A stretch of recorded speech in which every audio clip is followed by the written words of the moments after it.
Part 2. Everything is permitted. Nothing is true. Dogma Sicarii 1. Chapter 49. It was late in the spring of the year of our Lord 1504. The Pope tore open the letter a courier had just brought him, scanned it, then banged a meaty fist down on his desk in triumph. The other hand held up the letter, from which heavy seals dangled. "God bless King Ferdinand and Queen Isabella of Aragon and Castile," he cried. "Good news, Your Holiness," asked Ezio, seated in a chair across from him. Julius II smiled darkly. "Yes. Cesare Borgia has been safely delivered into one of their strongest and most remote rocca." "Where?" "Ah, that's classified information, even to you. I can't take any chances with Cesare." Ezio bit his lip. Had Julius guessed what he'd do if he knew the location? Julius continued reassuringly. "Don't look so downcast, dear Ezio. I can tell you this. It's a massive fortress, lost in the plains of central northeastern Spain, and totally impregnable." Ezio knew that Julius had had his reasons for not having Cesare burned at the stake, in case it made a martyr of him, and he acknowledged that this was the next best thing. But still Cesare's words haunted him. "Chains will never hold me." Ezio felt in his heart that the only thing that would hold Cesare securely was death. But he smiled his congratulations anyway. "They've got him in a cell at the top of the central keep, in a tower 140 feet high," Julius continued. "We don't have anything more to worry about as far as he's concerned." The Pope looked at Ezio keenly. "What I've just told you is also classified information, by the way, so don't go getting any ideas. In any event, at a word from me, they'll switch the location, just in case anyone goes looking for him and I get wind of it." Ezio let it go and changed tack. "And Lucrezia? Do we have any news from Ferrara?" "Well, her third marriage seems to be doing her good, though I must admit I was worried at first. The d'Este family are such a bunch of snobs that I thought the old Duke would never accept her as a suitable wife for his son. Marrying a Borgia. Talk about marrying beneath you. To them it would be a bit like you getting hitched to your scullery maid." The Pope laughed heartily. "But she's settled down. Not a peep out of her. She's taken to exchanging love letters and even poems with her old friend Pietro Bembo. All above board, of course." Here Julius winked broadly. "But she is basically a good and faithful wife to Duke Alfonso. She even goes to church and embroiders tapestries. Of course, there's no question of her coming back to Rome, ever. She'll end her days in Ferrara, and she should be thankful she's got away with her head still on her shoulders. All in all, I think it's safe to say that we've got that flock of Catalan perverts out of our hair for good." Ezio wondered if the Vatican spy ring was as well informed about the Templars as they were about the Borgia.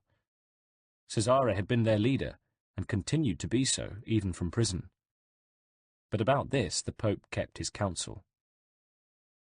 He had to admit that the affairs of Italy had seen worse days than these.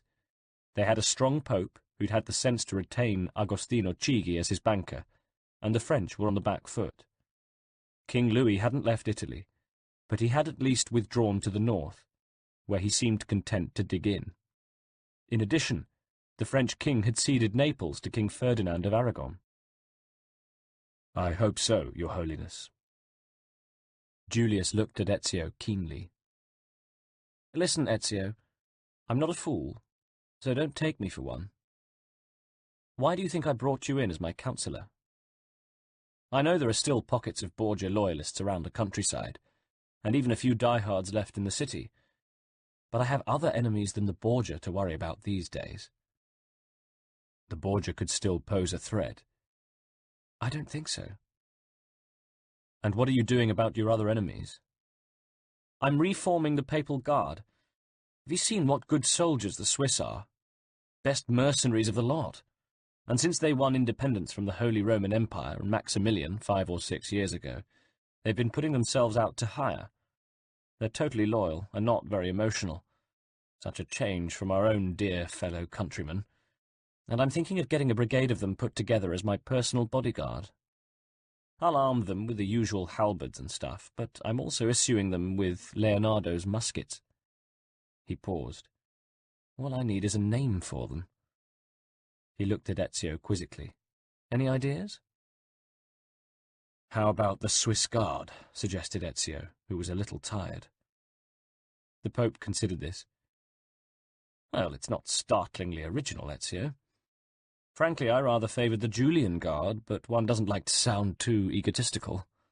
He grinned. All right, I'll use what you propose. It'll do for the time being, at any rate. They were interrupted by the sound of hammering and other building works coming from above their heads and other parts of the Vatican. Wretched builders, commented the Pope. Still, it has to be done. He crossed the room to a bell pull. I'll get someone to go and shut them up until we've finished. Sometimes I think builders are the greatest destructive force man has yet invented. An attendant arrived at once, and the Pope gave him his orders. Minutes later, amid muffled swearing, tools were downed noisily. What are you having done? Asked Ezio, knowing that architecture vied with warfare as the Pope's two greatest passions. I'm having all the Borgia apartments and offices boarded up, replied Julius. Far too sumptuous, more worthy of a Nero than the leader of the church. And I'm raising all their buildings on the roof of the Castel Sant'Angelo. I'll turn it into one big garden. I might even stick a little summer house up there. Good idea, said Ezio, smiling to himself.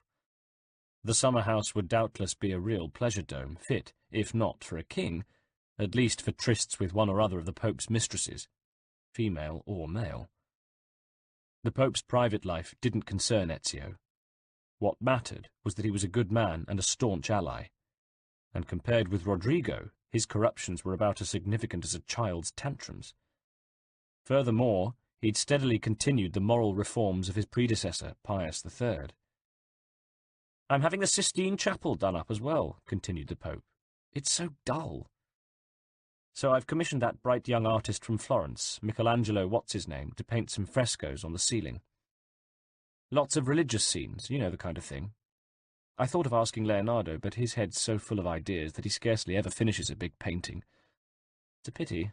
I rather liked that portrait he did of Francesco del Gicondo's wife. Julius interrupted himself and looked at Ezio. But you didn't come here to talk about my interest in modern art. No. Are you sure you're not taking the threat of a Borgia revival too seriously? I think we should take it seriously. Look, my army has regained most of the Romagna for the Vatican. There's no army left for the Borgia to fight with. Cesare is still alive, with him as a figurehead. I hope you're not questioning my judgment, Ezio. You know my reasons for sparing his life. In any case, where he is now, he's as good as buried alive. Micheletto is still at large. Pah! Without Cesare, Micheletto is nothing. Micheletto knows Spain well. He's nothing, I tell you. He knows Spain. He was born in Valencia. He's the bastard nephew of Rodrigo.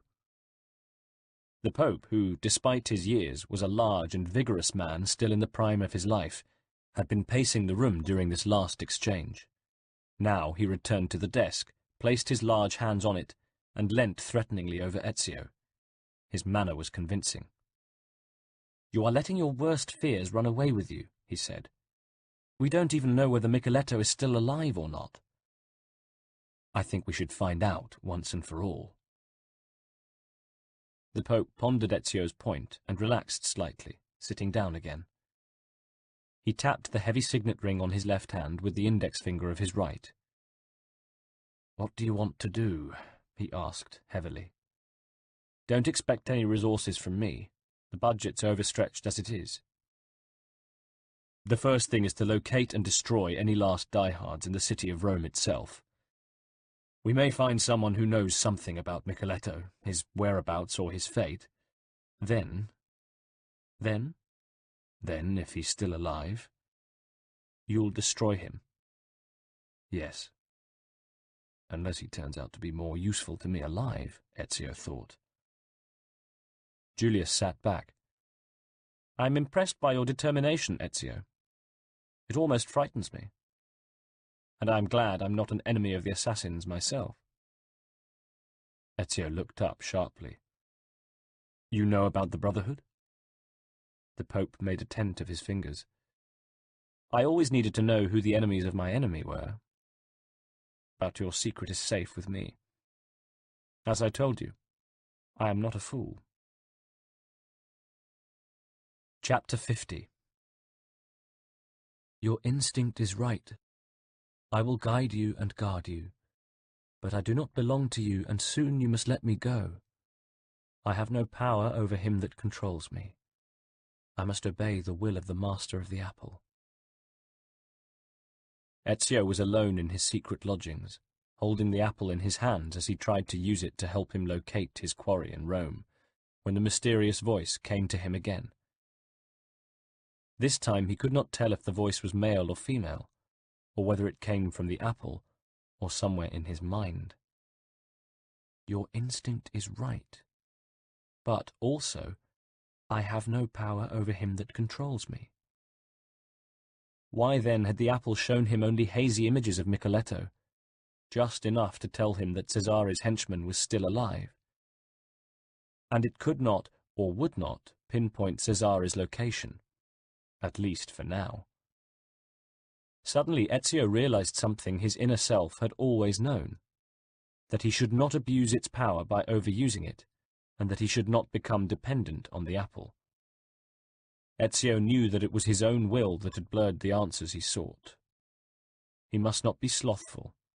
He must fend for himself. One day he would have to again anyway. He thought of Leonardo. What could that man not do if he had the apple? And Leonardo, the best of men, nevertheless invented weapons of destruction as easily as he produced sublime paintings. Might the apple not only have the power to help mankind, but to corrupt it? In Rodrigo's or Cesare's hands, if either of them had ever been able to master it, it could have become the instrument not of salvation, but destruction. Power is a potent drug, and Ezio did not want to fall victim to it. He looked at the apple again. It seemed inert in his hands now, but as he placed it back in its box, he found he could hardly bear to close the lid. What paths could it not open up for him? No, he must bury it. He must learn to live by the code without it.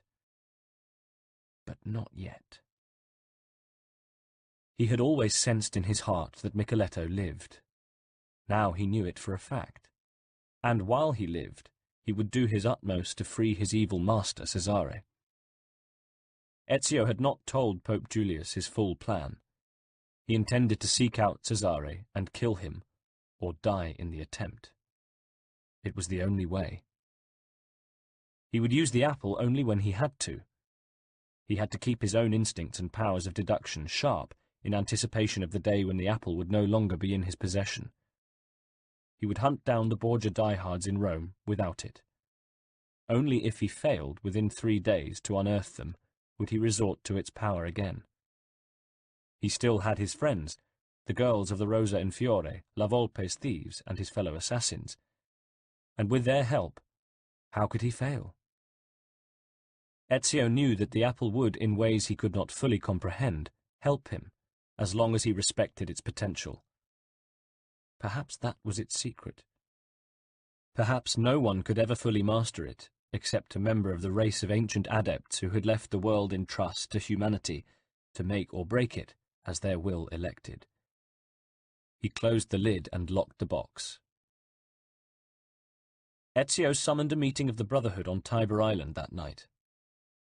"My friends," he started, "I know how hard we have striven, and I believe that victory may be in sight, but there is still work to do." The others, all except Machiavelli, looked at each other in surprise. "But Cesare is muzzled," cried La Volpe, "for good." "And we have a new pope, who has always been an enemy of the Borgia," added Claudia. And the French are driven back, put in Bartolomeo. The countryside is secure, and the Romagna is back in papal hands. Ezio held out a hand to quieten them. We all know that a victory is not a victory until it is absolute. And Cesare may indeed be muzzled, but he lives, said Machiavelli quietly. And Micheletto. Exactly, Ezio said. And as long as there are pockets of Borgia diehards, both here and in the Papal States, there is still seed from which a Borgia revival may grow. You are too cautious, Ezio. We have won, cried Bartolomeo. Barto, you know as well as I do that a handful of city-states in the Romagna remain loyal to Cesare. They are strongly fortified. Then I'll go and sort them out. They will keep. Caterina Sforza's army is not strong enough to attack them from Forli, but I have sent messengers requesting that she keep a close eye on them. I have a more pressing job for you. Oh, God, thought Ezio. Why does my heart still skip a beat when I mention her name? Which is? I want you to take a force to Ostia and keep watch on the port. I want to know about any suspicious ships coming in and out of the harbour. I want you to have messengers on horseback ready to bring news to me here the instant you have anything to report. Bartolomeo snorted. Sentry duty? Hardly the sort of work for a man of action like me. You will get as much action as you need when the time is right to move against the rebel city-states I've mentioned. In the meantime, they live in hope, waiting for a signal. Let them live in hope. It'll keep them quiet. Our job is to snuff out that hope, forever. Machiavelli smiled. I agree with Ezio, he said.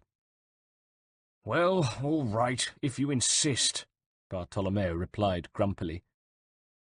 Pantasilea will enjoy the sea air after her ordeal. Bartolomeo brightened. I hadn't thought of that. Good.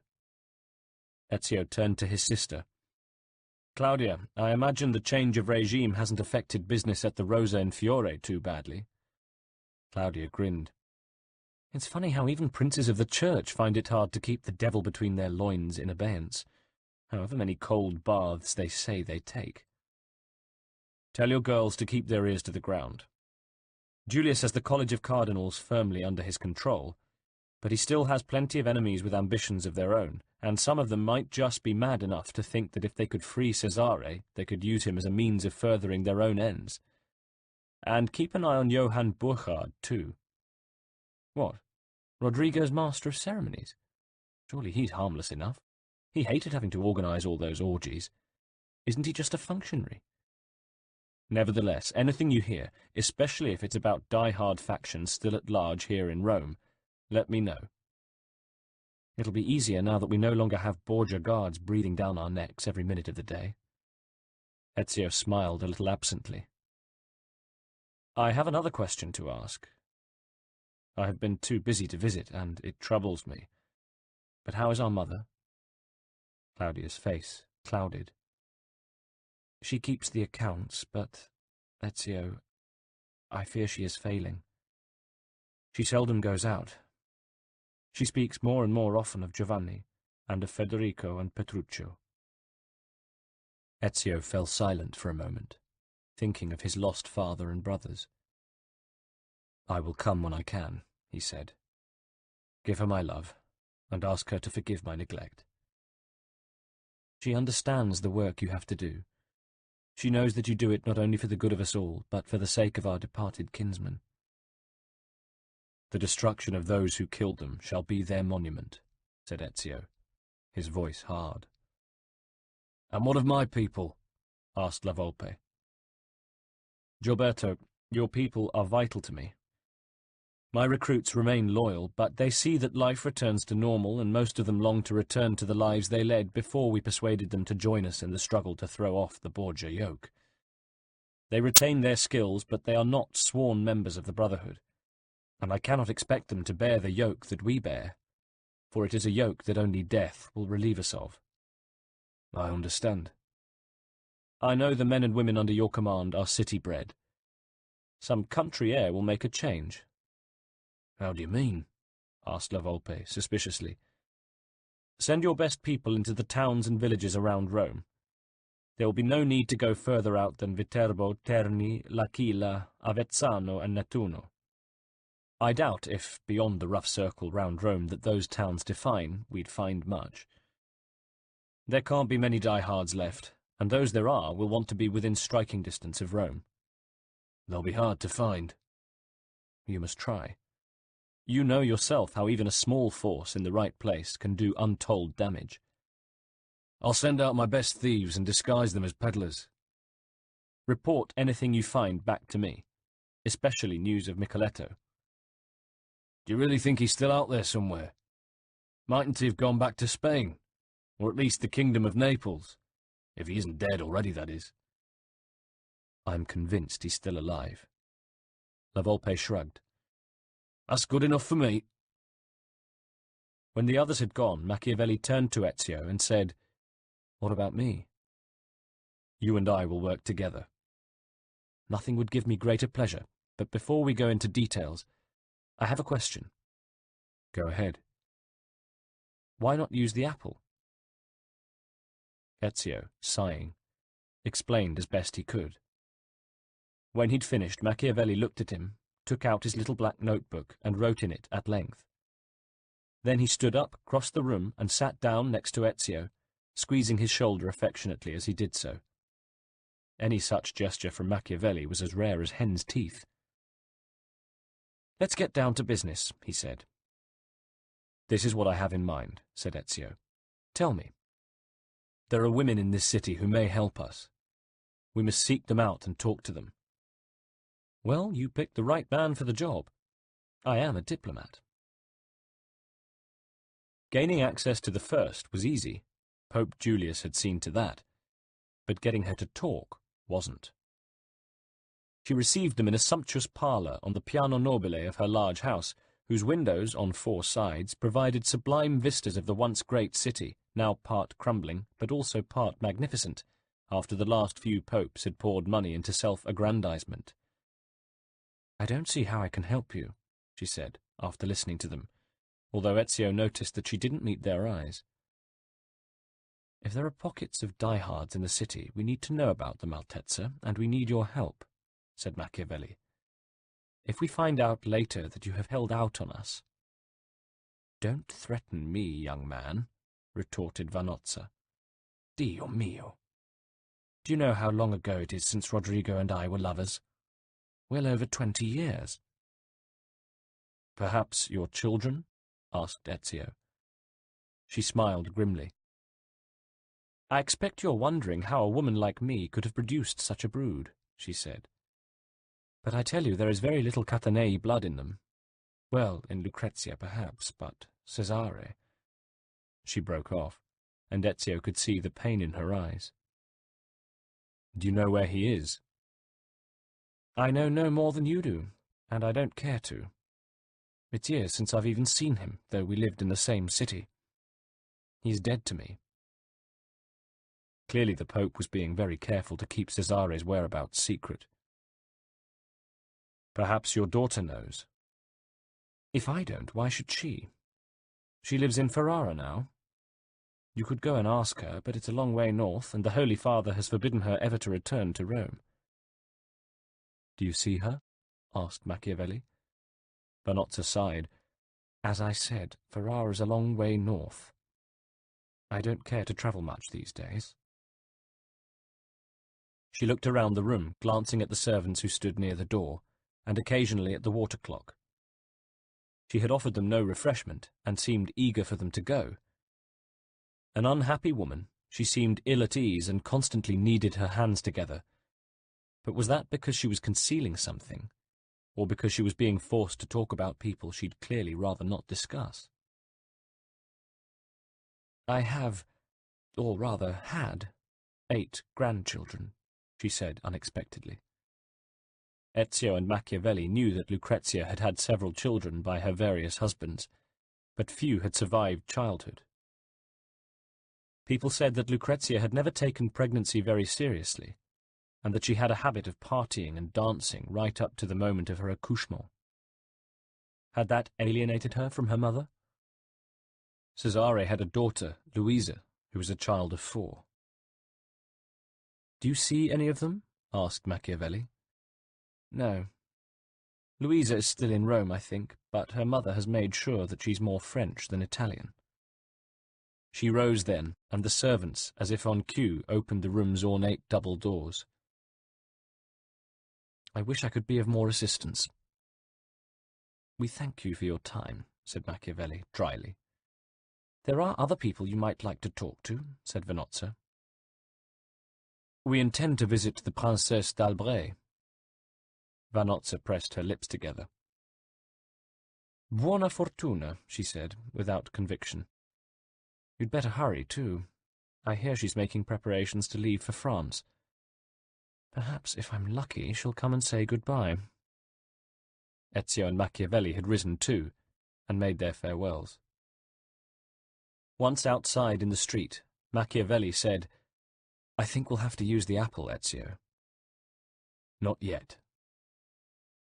"Have it your own way, but I think you're a fool. Let's go and see the princess. Lucky we can both speak French." "Charlotte d'Albret won't be leaving for France today. I've got men watching her palazzo. There's someone else I want to see first.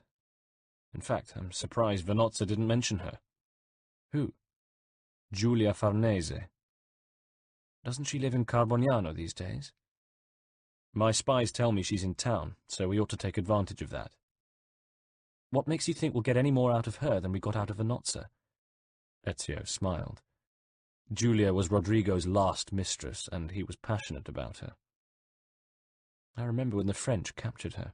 He was beside himself. And then the French foolishly ransomed her for 3,000 ducats. He'd have paid 20 times that amount to get her back. He'd probably have struck any kind of deal they wanted. But I guess that's what happens when your mistress is over 40 years younger than you are. You get besotted. It didn't stop him dumping her when she turned 25, though. Yes, she was too old for him by then. Let's hurry." They made their way north, through the narrow streets in the direction of the Quirinale. On the way, Machiavelli noticed that Ezio was becoming increasingly ill at ease. "What's the matter?" he asked. "Have you not noticed anything?" "What?" "Don't look round." Ezio was terse. "No?" "I think we're being followed. By a woman." "Since when?" "Since we left Vanozza's palazzo." "One of her people?" "Perhaps." "Alone?" "I think so." "Then we'd better shake her." Impatient though they were to get on, they slowed their pace, looking in shop windows and even pausing at a wine booth. There, over the rim of his beaker, Ezio caught sight of a tall, athletically built, blonde woman dressed in a good but unassuming dark green robe of a lightweight material. She'd be able to move fast in clothes like that if the need arose. "I've got her," he said. They both scanned the wall of the building against which the booth was erected. It was a new place, constructed in a fashionably rusticated style of large roughened slabs of stone separated by sunken joints. At intervals, iron rings for tethering horses had been let into the wall. It was perfect. They made their way to the back of the booth, but there was no way out there. "We'll have to be quick," said Machiavelli. "Watch me," replied Ezio, putting his beaker down on a table near the entrance. A few seconds later, he was halfway up the wall with Machiavelli close behind him. Bystanders gaped as the two men, their capes fluttering in the breeze, disappeared over the rooftops, leaping across alleyways and streets, sending tiles skeetering down to smash on the cobbles or flop in the mud of unmade lanes as the people below ducked or jumped out of the way.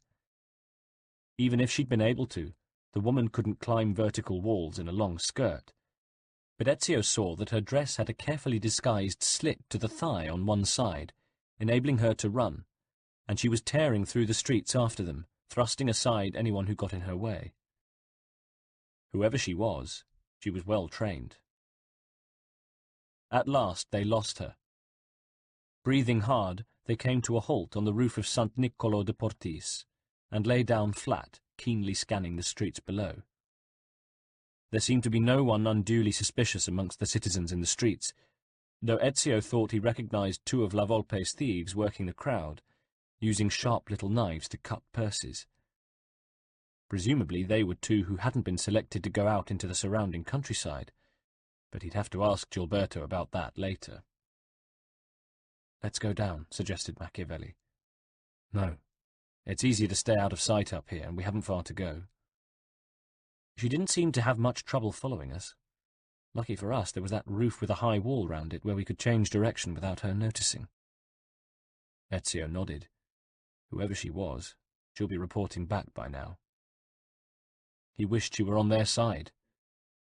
As things stood, they'd have to get to the large apartment Giulia kept in Rome, and then get out of the Quirinale district fast. Maybe he should detail a couple of his recruits to watch their backs on any future forays. The Borgia diehards were lying low under the new pope's tough regime, but only to lull the authorities into a false sense of security. Giulia's first husband, Orsino Orsini, had been happy to turn a blind eye to the affair his 19-year-old wife had embarked on with the 62-year-old Rodrigo Borgia. She had a daughter, Laura, but no one knew if she was the child of Orsino or Rodrigo.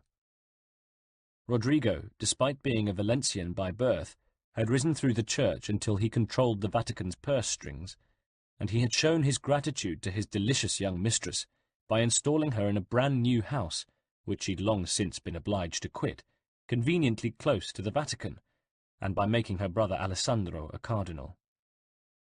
The other cardinals called him the Cardinal of the Skirts behind his back, though of course never in Rodrigo's presence. Giulia they called the Bride of Christ. Ezio and Machiavelli dropped to the ground in the piazza onto which the princess's apartment block fronted. A couple of papal guards stood nearby, but otherwise the square was deserted. The guards' tunics bore on their shoulders the crest of the Della Rovere family, a massive oak tree, root and branch, now surmounted by the triple tiara and the keys of St. Peter. Ezio recognized the men.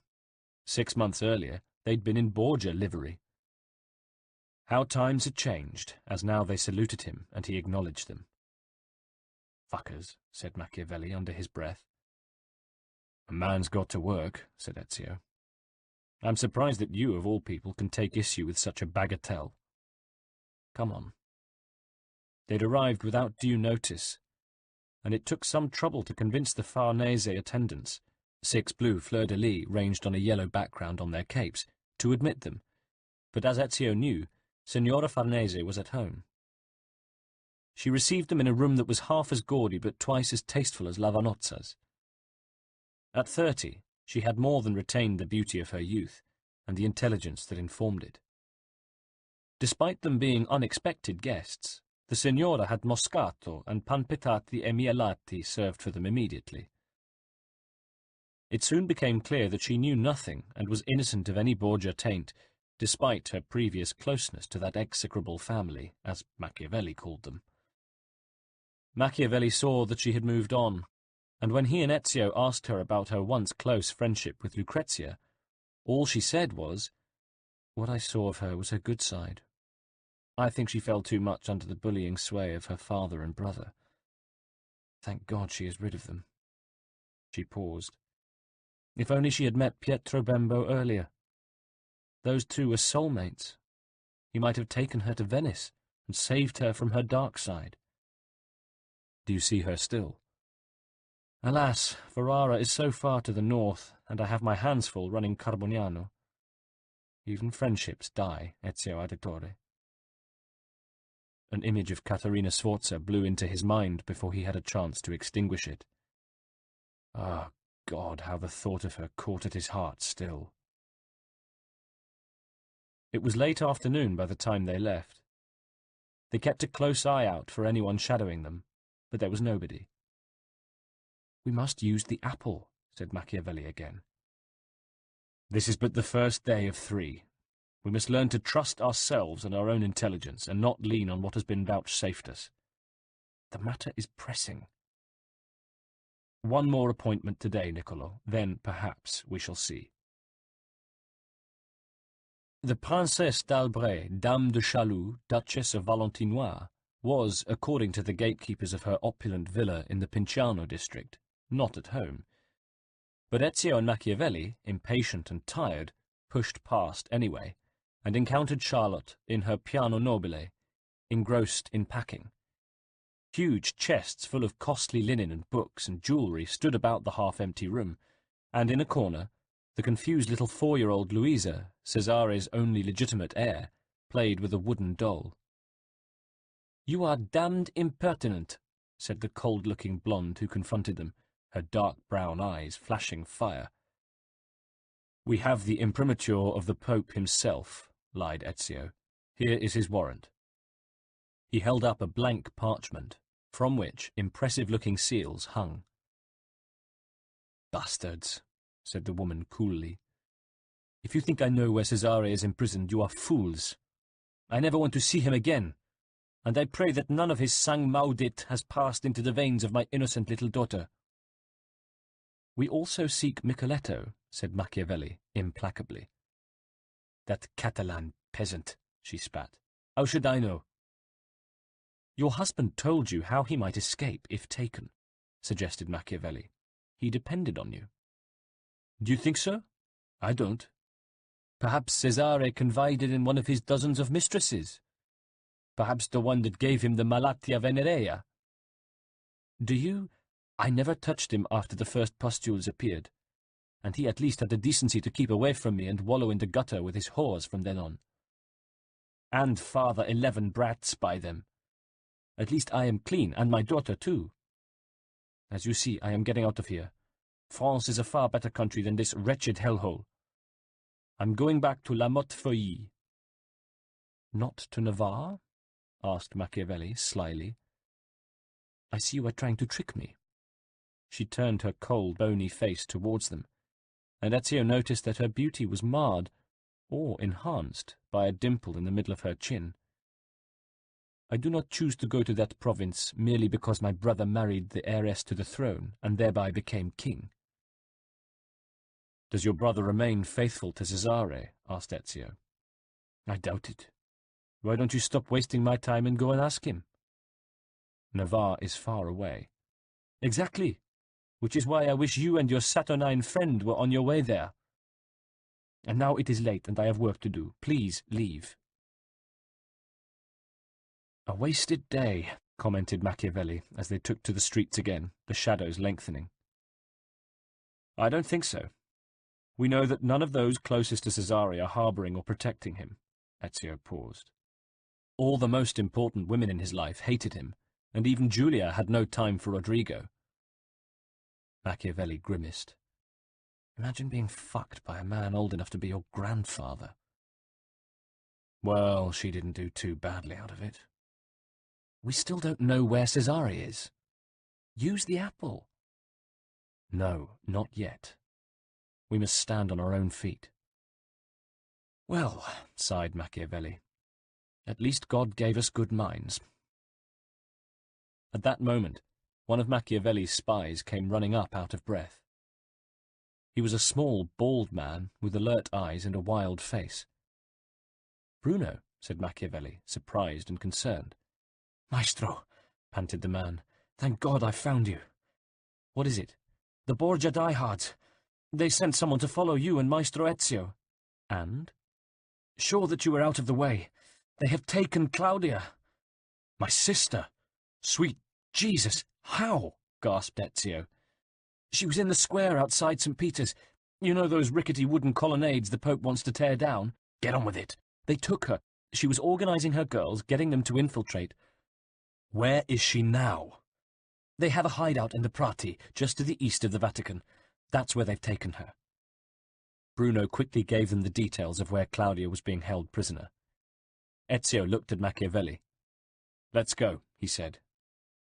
"At least we've found out where they are," said Machiavelli, dryly as ever, as the two of them bounded up to the rooftops again, running and leaping across Rome until they came to the Tiber, where they crossed the Ponte delle Rovere and made haste again towards their goal. The place Machiavelli's spy Bruno had indicated was a ramshackle villa just north of the Prati district market. But its crumbling stucco belied a brand-new iron-bound front door, and the grilles on the windows were new and freshly painted. Before Machiavelli could stop him, Ezio had gone up to the door and hammered on it. The Judas set into it, opened, and a beady eye regarded them. Then, to their amazement, the door swung smoothly back on well-oiled hinges. They found themselves in a nondescript courtyard where there was no one about. Whoever had opened the door, and closed it firmly behind them, had disappeared. There were doors on 3 sides of the yard. The one opposite the entrance was open, and above it was a tattered banner bearing a black bull in a golden field. "Trapped," said Machiavelli succinctly. "What weapons do you have?" Ezio had his trusty hidden blade, his sword, and his dagger. Machiavelli carried a light sword and a stiletto. "Come in, gentlemen. You're most welcome," said a disembodied voice from a window overlooking the courtyard somewhere high up in the wall above the open door. "I think we have something to trade with." "The Pope knows where we are," retorted Machiavelli loudly. "You are lost. Give yourselves up. The cause you serve is dead." A hollow laugh was his rejoinder. "Is it indeed? I think not. But come in. We knew you'd take the bait. Bruno's been working for us for a year now." "Bruno?" "Treachery runs in families, and dear Bruno's is no exception. All Bruno wanted was a little more cash than you were giving him. He's worth it. He managed to inveigle Claudia here in the hope of meeting one of the English cardinals. They sit on the fence, as the English always do, and Claudia hoped to swing him to your side and get a little information out of him. Unfortunately, Cardinal Shakeshaft met with a terrible accident. He was run over by a carriage and died on the spot. But your sister, Ezio, is still alive, just, and I'm sure she's longing to see you." "Calma," said Machiavelli as the 2 men looked at each other. Ezio's blood boiled. He'd spent a day trying to trace the diehards, only to be led straight to them. He dug his fingernails into his palms. "Where is she, bastardi?" he yelled. "Come in." Cautiously, the 2 assassins approached the dark entrance.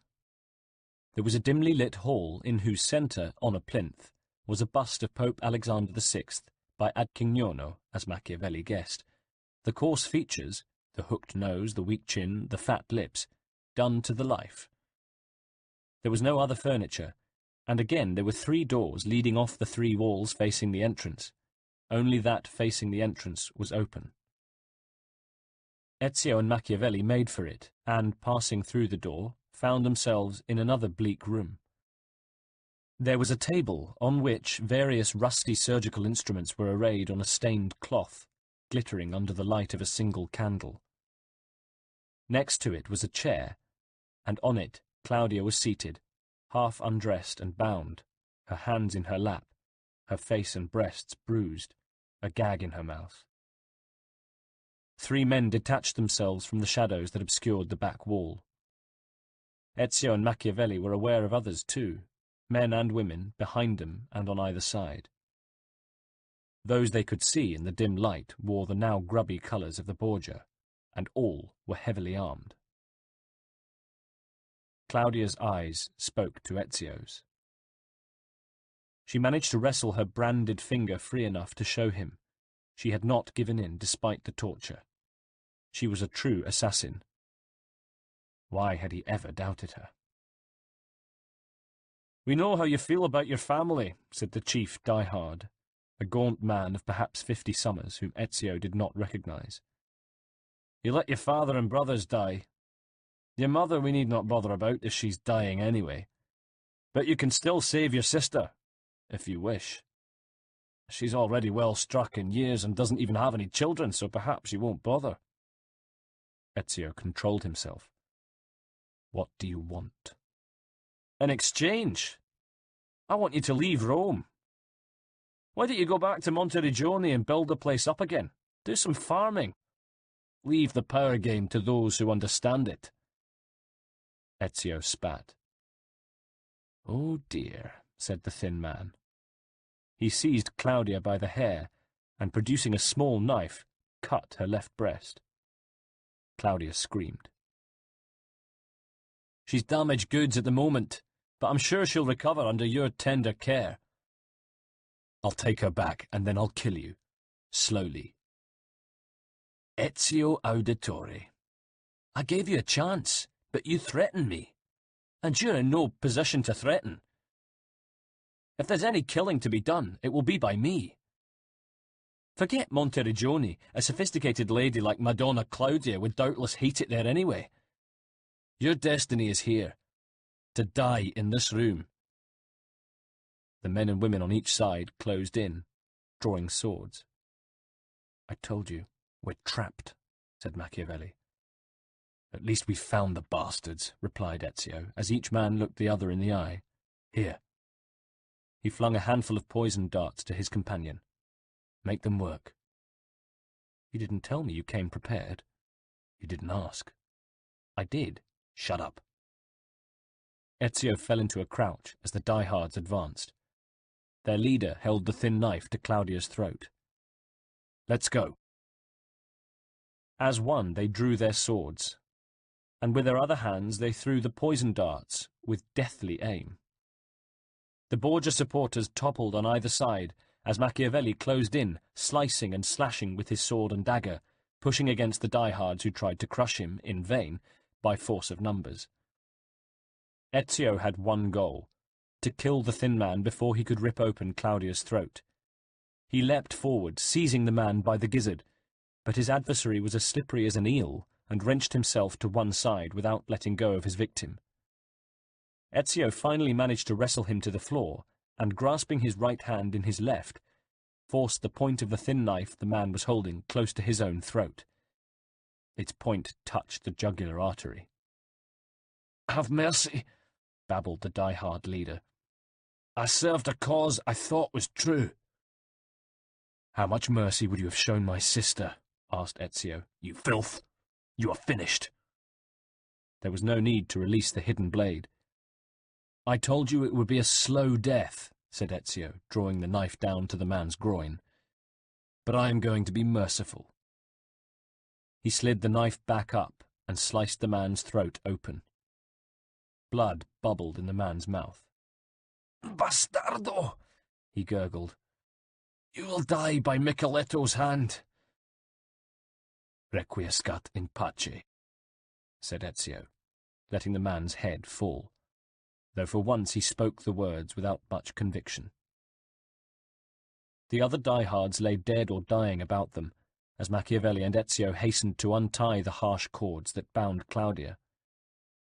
She had been badly beaten, but the diehards had at least drawn a line at leaving her honour intact. "Oh, Ezio, are you all right?" "I hope so." "Come on. We must get out of here." "Gently." "Of course." Ezio took his sister in his arms, and followed by a sombre Machiavelli, walked out into the dying light of day. "Well," said Machiavelli, "at least we know for sure that Micheletto is still alive." Chapter 51. "We've found Micheletto," said La Volpe. "Where?" Ezio's voice was urgent. "He's holed up in Zagarolo, just to the east of here." "Let's get him, then." "Not so fast. He's got contingents from the Romagna towns still loyal to Cesare. He'll put up a fight," La Volpe warned. "Let him. We'll have to organise." "Then let's do it, now." Ezio, with Machiavelli and La Volpe, summoned a meeting on Tiber Island that night. Bartolomeo was still in Ostia, watching the port, and Claudia was resting up at the Rosa in Fiore, tended by her ailing mother after her terrible ordeal. There were enough thieves and recruits to muster a force of 100 men and women able to bear arms, and there was no need of other condottieri to back them up. "He's encamped in the old gladiatorial school, Ludus Magnus, and he's got maybe 250 men with him." "What does he intend to do?" Ezio wondered. "No idea. Break out, head for safety in the north with the French, who knows?" "Whatever his plans are, let's nip them in the bud." By early dawn, Ezio had gathered a mounted force. They rode out the short distance to Zagarolo and had surrounded Micheletto's encampment by sunrise. Ezio bore his crossbow on one arm, over the bracer, and on the other his poison blade. There would be no quarter taken, though he wanted to take Micheletto alive. The defenders put up a fierce fight, but in the end Ezio's forces were victorious, scattering the diehards under Micheletto's command like chaff. Among the wounded, dead, and dying, Micheletto stood proud, defiant to the last. "We take you, Micheletto da Correia, as our prisoner," said Machiavelli. "No more shall you infect our nation with your schemes." "Chains will never hold me," snarled Micheletto, "any more than they will hold my master." They took him in chains to Florence, where he took up residence in the cells of the Signoria, in the very cell where Ezio's father Giovanni had spent his last hours. There, the governor of the city, Piero Soderini, together with his friend and adviser Amerigo Vespucci and Machiavelli, interrogated and tortured him. But they could get nothing out of him, and so, for the moment, they left him to rot. His days as a killer seemed done. Ezio, for his part, returned to Rome. "I know you are a Florentine at heart, Niccolo," he told his friend at their parting, "but I shall miss you." "I am also an assassin," replied Machiavelli, "and my first loyalty will always be to the Brotherhood. Let me know when you next have need of me, and I will come to you without delay. Besides," he added darkly, "I haven't given up all hope of squeezing information out of that vile man." "I wish you luck," said Ezio. He wasn't so sure they'd break him. Micheletto might be an evil man, but he was also very strong-willed.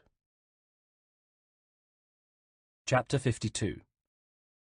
"Ezio, you must put Micheletto out of your mind," Leonardo told him, as they sat in the studio in Rome. "Rome is at peace. This Pope is strong. He has subdued the Romagna. He is a soldier as much as he is a man of God, and perhaps, under him, all Italy will find peace at last. And although Spain controls the south, Ferdinand and Isabella are our friends." Ezio knew that Leonardo was happy in his work. Pope Julius had employed him as a military engineer, and he was tinkering with a host of new projects, though he sometimes pined for his beloved Milan, which was still in French hands, and talked in his more depressed moments of going to Amboise, where he had been offered all the facilities he needed whenever he wanted them. He often talked of going once he had finished Pope Julius's commissions. As for the Romagna, Ezio's thoughts turned often to Caterina Sforza, whom he still loved. A letter he'd received from her told him that she was now involved with the Florentine ambassador. Ezio knew her life remained in turmoil, and that, despite Julius's support, she had been dismissed from Forli by her own people on account of the cruelty she had displayed when putting down the rebellion against her late, intractable second husband, Girolamo Feo, and that she was growing old in retirement now, in Florence. At first his letters to her were angry, then remonstrative, then pleading, but she replied to none of them, and finally he accepted that she had used him, and that he would never see her again. Thus it was with relationships between men and women. The lucky ones last, but too often when they end for good, and deep intimacy is replaced by a desert. Ezio was hurt and humiliated, but he didn't have time to wallow in his misery. His work in Rome, consolidating the Brotherhood, and above all holding it in readiness, kept him busy. "I believe that as long as Micheletto lives, he will do his best to escape, free Cesare Borgia, and help him rebuild his forces," Ezio maintained. Leonardo had problems of his own regarding his feckless boyfriend Salai, and barely listened to his old friend. "No one has ever escaped from the prison in Florence," he said. "Not from those cells." "Why don't they kill him?" "They still think they might get something out of him, though personally I doubt it," said Leonardo. "In any case, the Borgia are finished. You should rest. Why don't you take your poor sister and return to Monteriggioni?" "She has grown to love Rome and would never return to such a small place now. And in any case, the Brotherhood's new home is here."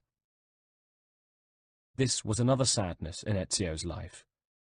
After an illness, his mother, Maria, had died. Claudia, after her abduction at the hands of the Borgia diehards, had given up the Rosa in Fiore, and the brothel was now controlled by Julius's own network of spies, who used different girls. La Volpe had negotiated with his colleague Antonio in Venice to send Rosa, now older and statelier, but no less fiery than she had been when Ezio knew her in La Serenissima, to Rome to run it. There was also the problem of the apple. So much had changed, and when Ezio was summoned to the Vatican for an interview with the Pope, he was unprepared for what he would hear. "I'm intrigued by this device you've got," said Julius, coming, as always, straight to the point. "What do you mean, Your Holiness?" The Pope smiled. "Don't prevaricate with me, my dear Ezio. I have my own sources, and they tell me you have something you call the apple, which you found under the Sistine Chapel some years ago. It seems to have great power." Ezio's brain raced. How had Julius found out about the apple? Had Leonardo told him? Leonardo could be curiously innocent at times, and he had wanted a new patron very badly.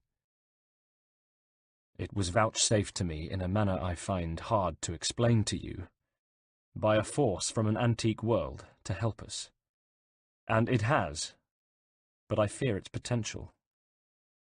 I cannot think that the hands of man are ready for such a thing, but it is known as a piece of Eden. There are other pieces, some lost to us, and others perhaps left hidden." "It sounds very useful. What does it do?" "It has the ability to control men's thoughts and desires. But that is not all. It is able to reveal things undreamed of." Julius pondered this. "It sounds as if it might be very useful to me. Very useful indeed. But it could also be used against me in the wrong hands. It is what the Borgia were misusing when they tried to gain total ascendancy. Luckily, Leonardo, to whom they gave it to research, kept its darkest secrets from them." The Pope paused once again in thought. "Then I think it better if we leave it in your care," he said at last. "If it was vouchsafed to you by such a power as you describe, it would be rash to take it away from you." He paused again. "It seems to me that when you feel you have no further use for it, you should hide it in a safe place, and maybe, if you wish, leave some kind of clue for any worthy successor, possibly a descendant of yours, who perhaps alone will be able to understand it, so that it may once more have a use in the world for future generations. For I do believe, Ezio Auditore, and perhaps I am being guided by God in this, that in our time no one but you should have custody of it. It may be that there is some unique quality, some sense, that enables you to withstand using it irresponsibly." Ezio bowed and said nothing, but in his heart he acknowledged Julius's wisdom, and he couldn't have agreed more with his judgment. "By the way," Julius said, "I don't care for Leonardo's boyfriend. What's his name? Salai? He seems very shifty to me, and I wouldn't trust him. It's a pity Leo seems to, for apart from that one little weakness, the man is a genius. Do you know, he's developing some kind of lightweight, bulletproof armor for me. I don't know where he gets his ideas from." Ezio thought of the codex brace Leonardo had recreated for him, and he smiled to himself. Well, why not? Now he could guess the source of the Pope's information about the apple, and he knew that Julius had revealed it deliberately. Fortunately, Salai was more of a fool than a knave, but he'd have to be watched all the same, and, if necessary, removed. After all, he knew what the nickname Salai meant. Little Satan. Chapter 53. Ezio made his way back to Leonardo's studio soon after his audience with the Pope, but he failed to find Salai at home, and Leonardo was shamefaced about him. He had sent Salai into the country, and no amount of persuasion would get him to reveal where. This would have to be a problem for La Volpe and his thieves' guild to deal with. It was clear that Leonardo was embarrassed. Perhaps he would learn to keep his mouth shut in front of the boy in future, for he knew that Ezio could get Leonardo into a deal of trouble.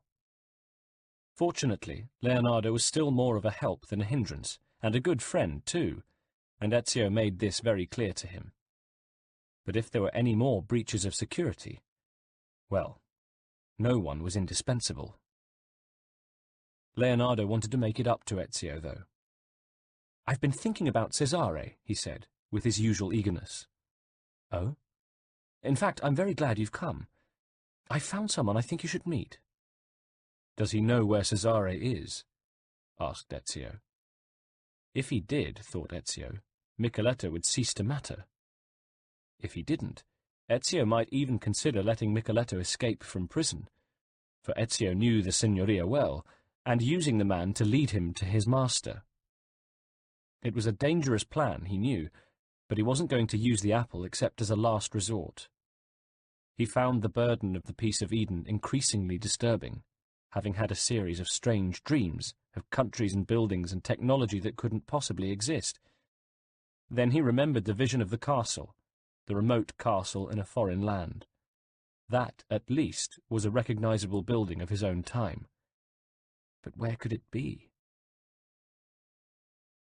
Leonardo brought him back from his musings. "I don't know if he knows where Cesare is, but he's called Gaspar Torreia, and he was Cesare's personal physician. He's got some ideas I think are interesting. Shall we go and see him?" "Any lead is a good one." Dottore Torreia received them in a spacious surgery on the Apennine, whose ceiling was hung with herbs, but also with strange creatures such as dried bats, the little corpses of desiccated toads, and even a small crocodile. Torreia was wizened and a little bent in the shoulders, but he was younger than he looked. His movements were quick, almost lizard-like, and the eyes behind his spectacles were bright.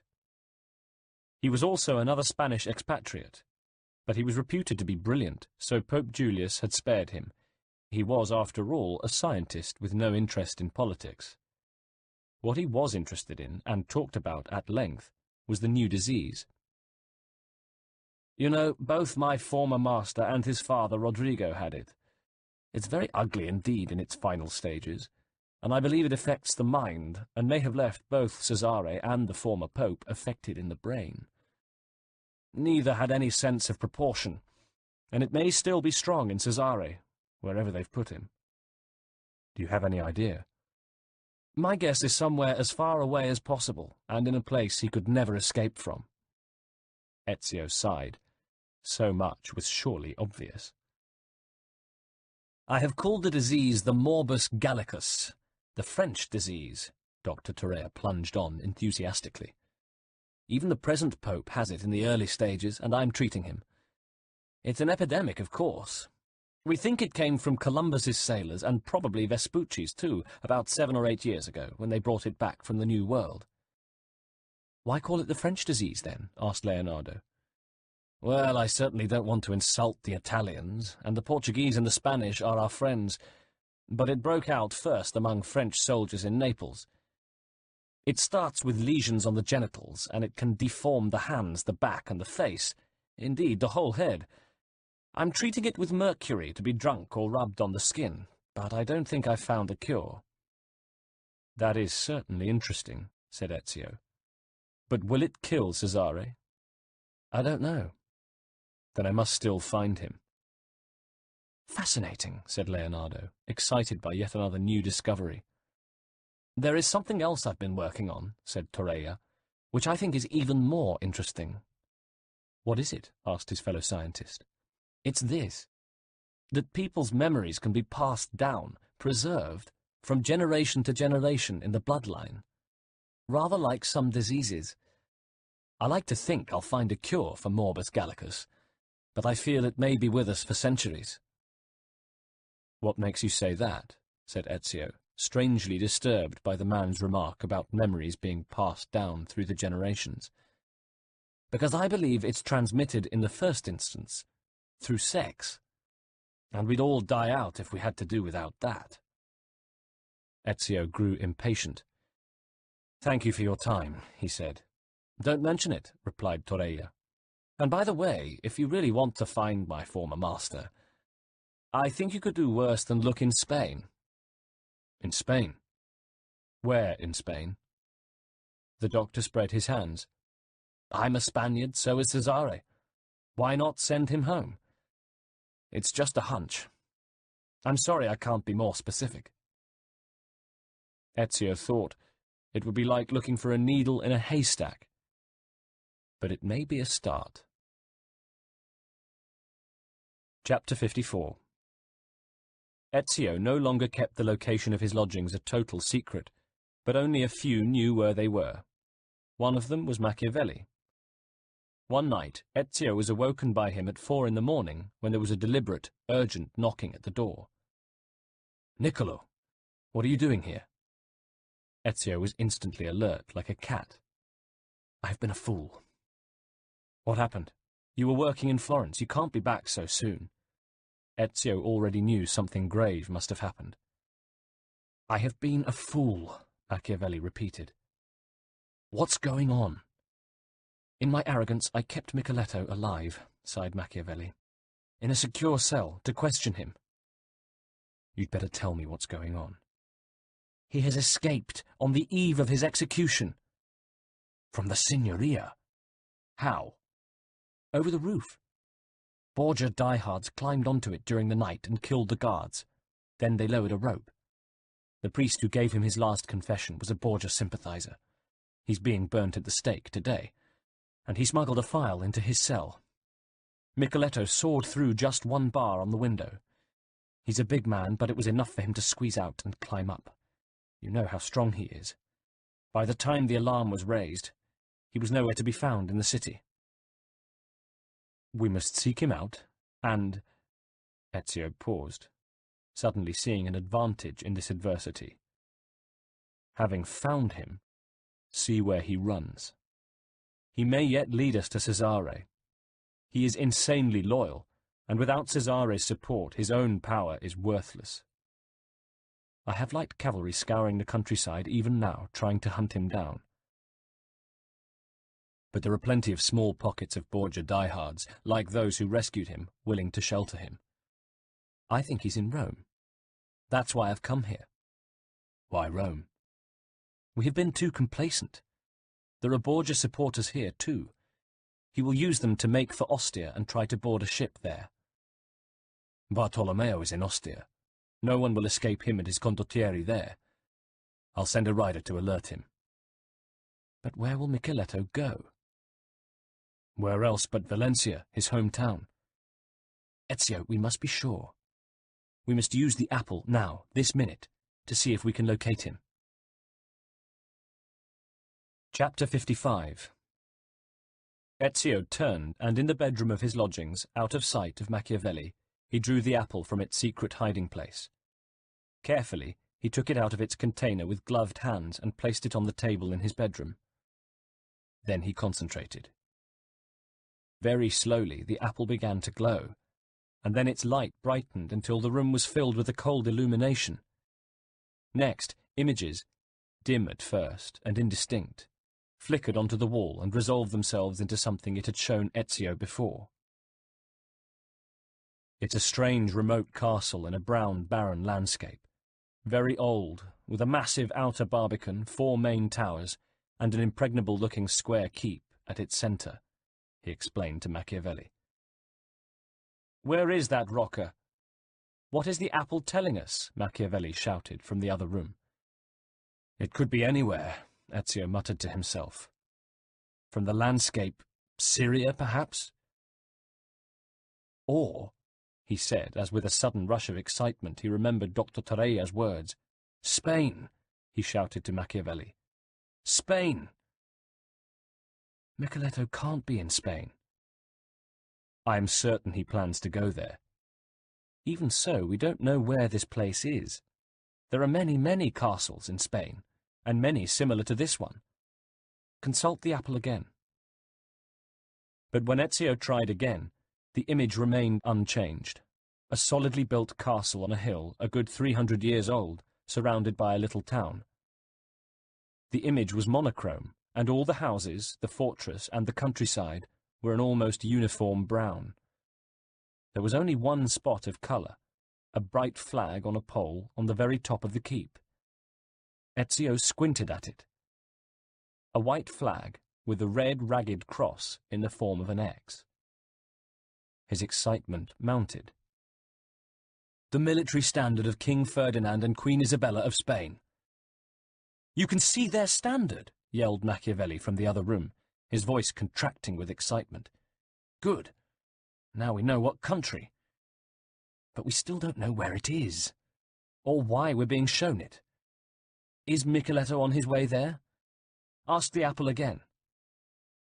The vision faded and was replaced by a fortified hill town, from whose fort flew a white flag criss-crossed with red chains, their links filled in yellow, which Ezio recognized as the flag of Navarre.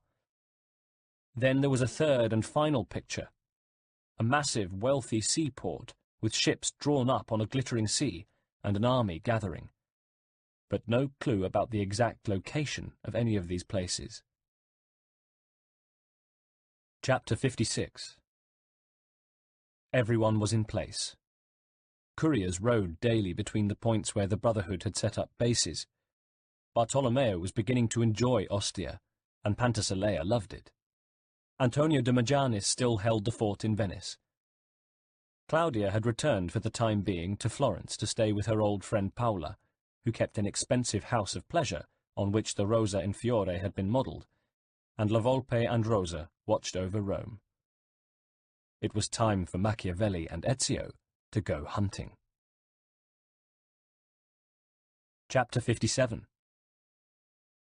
Leonardo was reluctant to let Ezio and Machiavelli enter his studio, but eventually he allowed them in. "Leo, we need your help," Ezio said, coming straight to the point. "You weren't very pleased with me last time we met.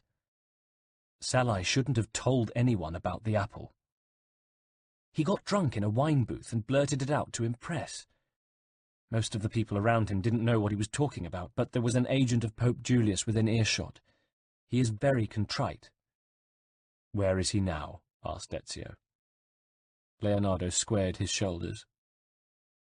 "If you want my help, I want payment." "What are you talking about? What kind of payment?" "I want you to leave him alone. He means a lot to me. He is young. With time, he will improve."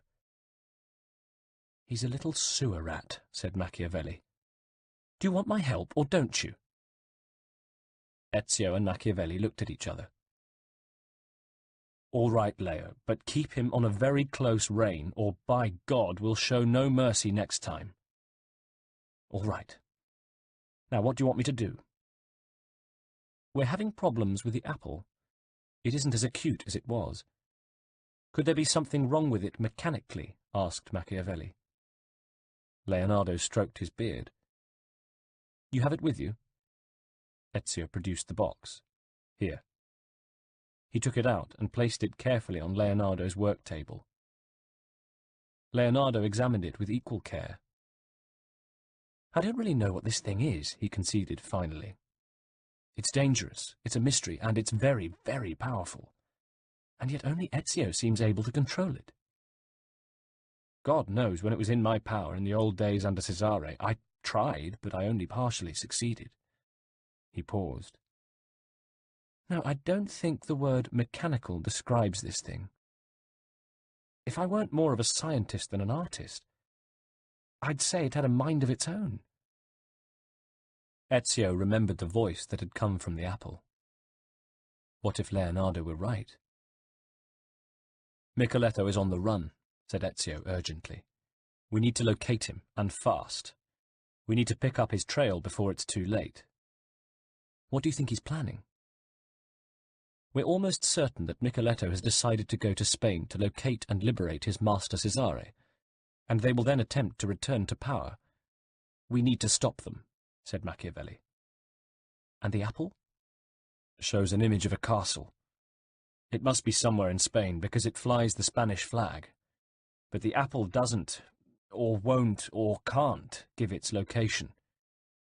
We also saw an image of a town flying the Navarrese flag, and a seaport with an army gathering to embark there. But the apple gave us nothing on Micheletto at all. said Ezio. Well, said Leonardo, Cesare can't have jinxed it because no one's that clever, so it must, how can I put this, have decided not to be helpful. But why would it do that? Why don't we ask it? Ezio once again concentrated, and this time a most divine music, sweet and high, came to his ears. Can you hear it? He asked. Hear what? Replied the others. Through the music came the voice he had heard before. Ezio Auditore, you have done well, but I have more than played my part in your career, and you must now return me. Take me to a vault you will find under the Capitoline, and leave me there to be found by future members of your Brotherhood. But be quick. You must then ride post-haste to Naples, where Micheletto is embarking for Valencia. This knowledge is my last gift to you. You have more than enough power of your own to have no further need of me. I will lie in the ground until future generations have need of me, so you must leave a sign to indicate my burial place. Farewell, mentor of the Brotherhood. Farewell. Farewell. The apple ceased to glow, and looked dead, like an old leather-bound ball. Swiftly, Ezio told his friends what had been imparted to him. Naples? Why Naples? Leonardo asked. Because it's in Spanish territory, and we have no jurisdiction there. And because he knows, somehow, that Bartolomeo is policing Ostia, said Ezio. We must make all speed. Come. Dusk was falling as Machiavelli and Ezio carried the apple in its box down into the catacombs below the Colosseum, and, passing through the dreadful gloomy rooms of the remains of Nero's golden house, carried torches before them as they made their way through a maze of tunnels under the old Roman Forum to a spot near the church of San Nicola in Carcere. There they found a secret door within the crypt, and behind it was a small vaulted room in the centre of which stood a plinth. On this they placed the apple in its box, and withdrew. Once closed, as if by magic, the door ceased to be visible, even to them. But they knew where it was, and near it they drew the sacred secret symbols that only a member of the Brotherhood would understand.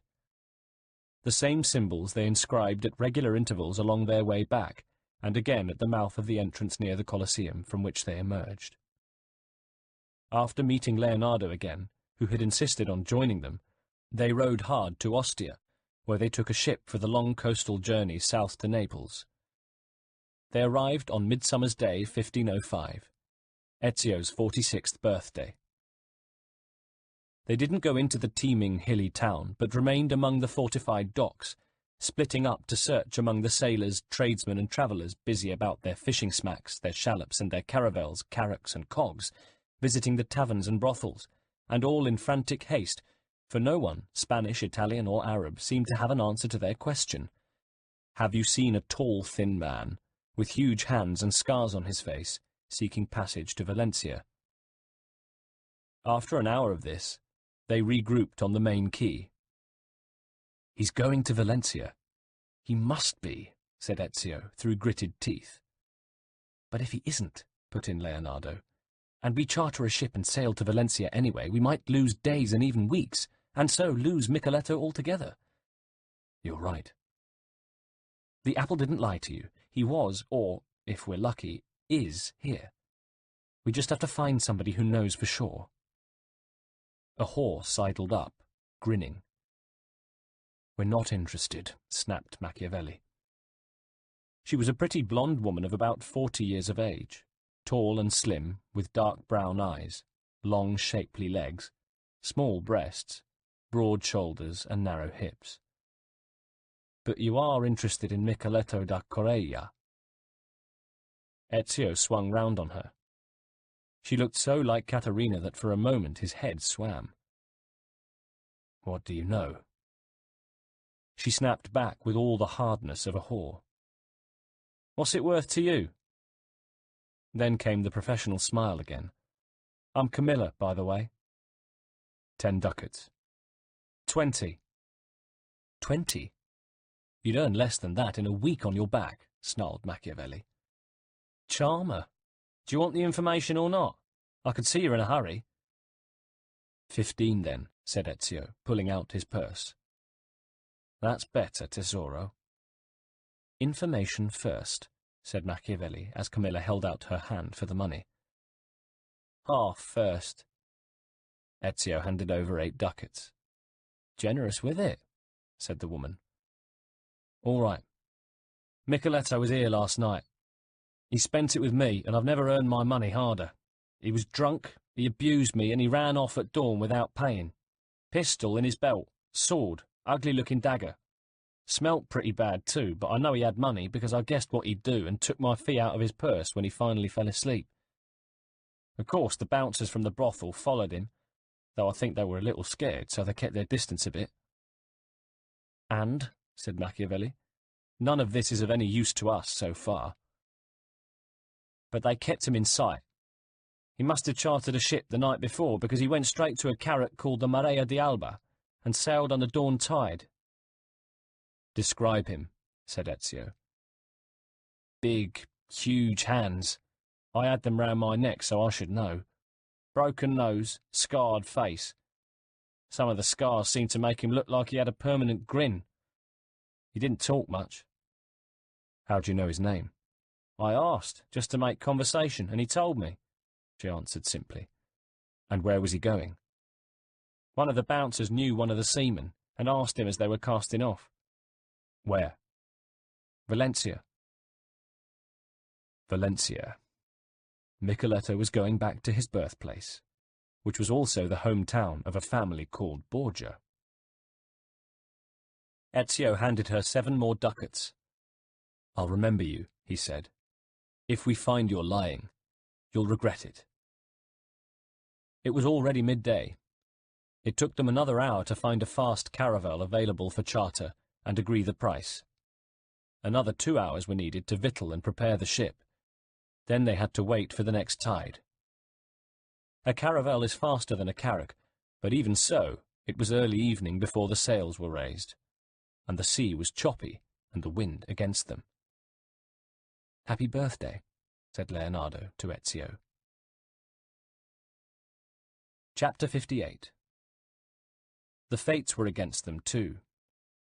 Their ship sailed well, but the sea remained rough, and they encountered squalls that took the sails aback. The hoped-for chance of catching up with Micheletto at sea was long gone when, 5 days later, their battered caravel put into port at Valencia. It was a prosperous and booming place, but none of the three, Ezio, Leonardo, or Machiavelli, were familiar with it. The recently built Silk Exchange vied in grandeur with the Bell Tower, the Torres de Quart, and the Palau de la Generalitat. It was then a powerful Catalan city, one of the most important trading ports in the Mediterranean Sea, but it was also confusing and teeming with Valencianos, who mingled in the busy streets with Italians, Dutch, English, and Arabs, creating a babel of languages in the streets. Fortunately, the Marea di Alba was moored near to where the caravel docked, and the 2 captains were friends. Ciao, Alberto. Ciao, Filin. Bad voyage? Said Alberto, a stout man of 30, as he stood on the poop deck of his vessel, supervising the loading of a mixed cargo of silk and rare, expensive coffee for the return journey. Brutissimo. So I see from the state of your ship. But there'll be a good sea and a fair wind for the next week, so I'm hurrying back as soon as I can. I won't be so lucky. When did you get in? 2 days ago. Ezio stepped up. And your passenger? Alberto spat. Che tipo brutto. But he paid well. Where is he now? Gone. I know he was in the town asking questions, but he's well known here and he has many friends, believe it or not. Alberto spat again. Not of the best sort, either. I'm beginning to wish I hadn't come, whispered Leonardo. One thing I am not is a man of violence. Where has he gone, do you know? He was staying at the Lobo Solitario. You could ask there. They disembarked and made straight for the Lone Wolf Inn, after Alberto had given them directions, and added, darkly, "It is not a place for gentlemen." "What makes you think we are gentlemen?" said Machiavelli.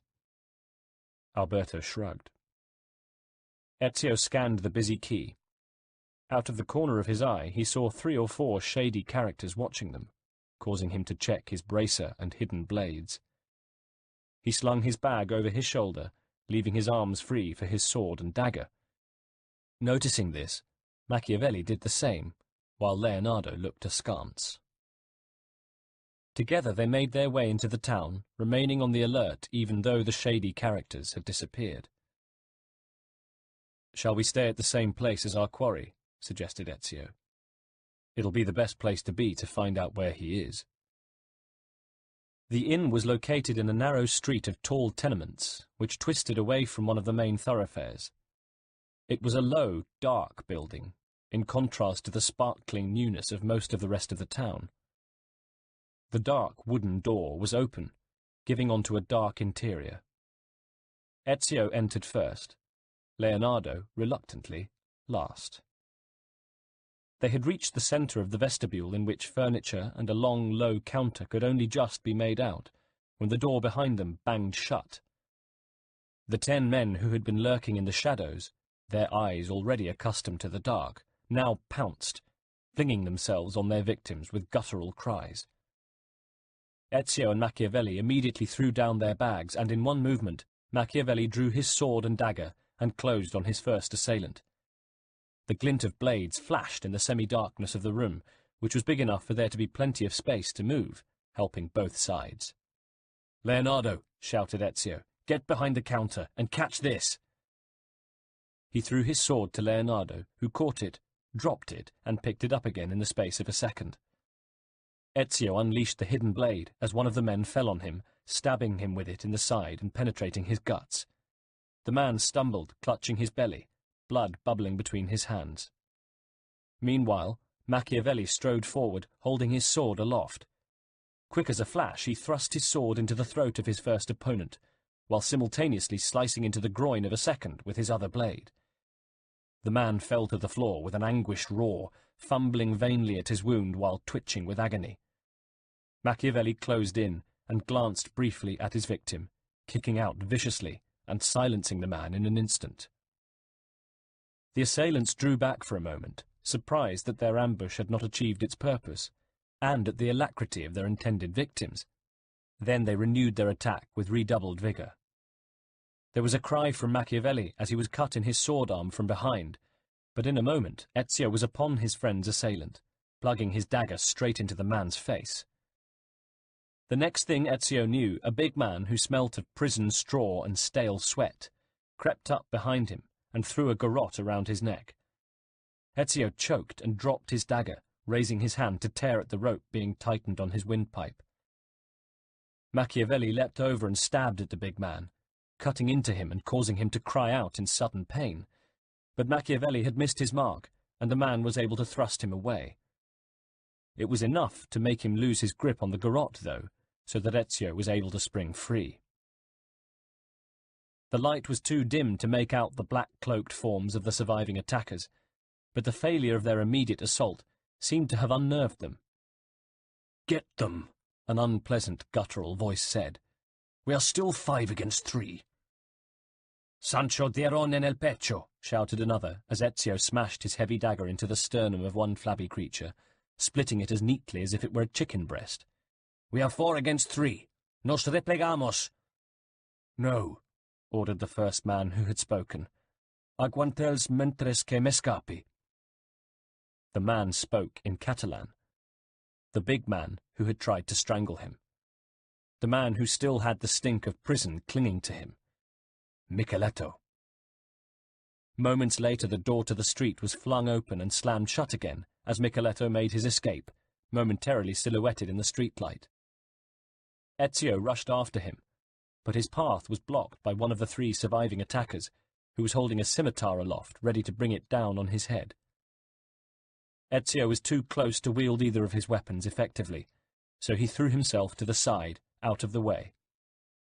As he rolled to safety, the scimitar came swinging down, but the man had struck so violently, expecting the sword's path to be interrupted by a body, that it continued its trajectory, burying itself in the man's genitals.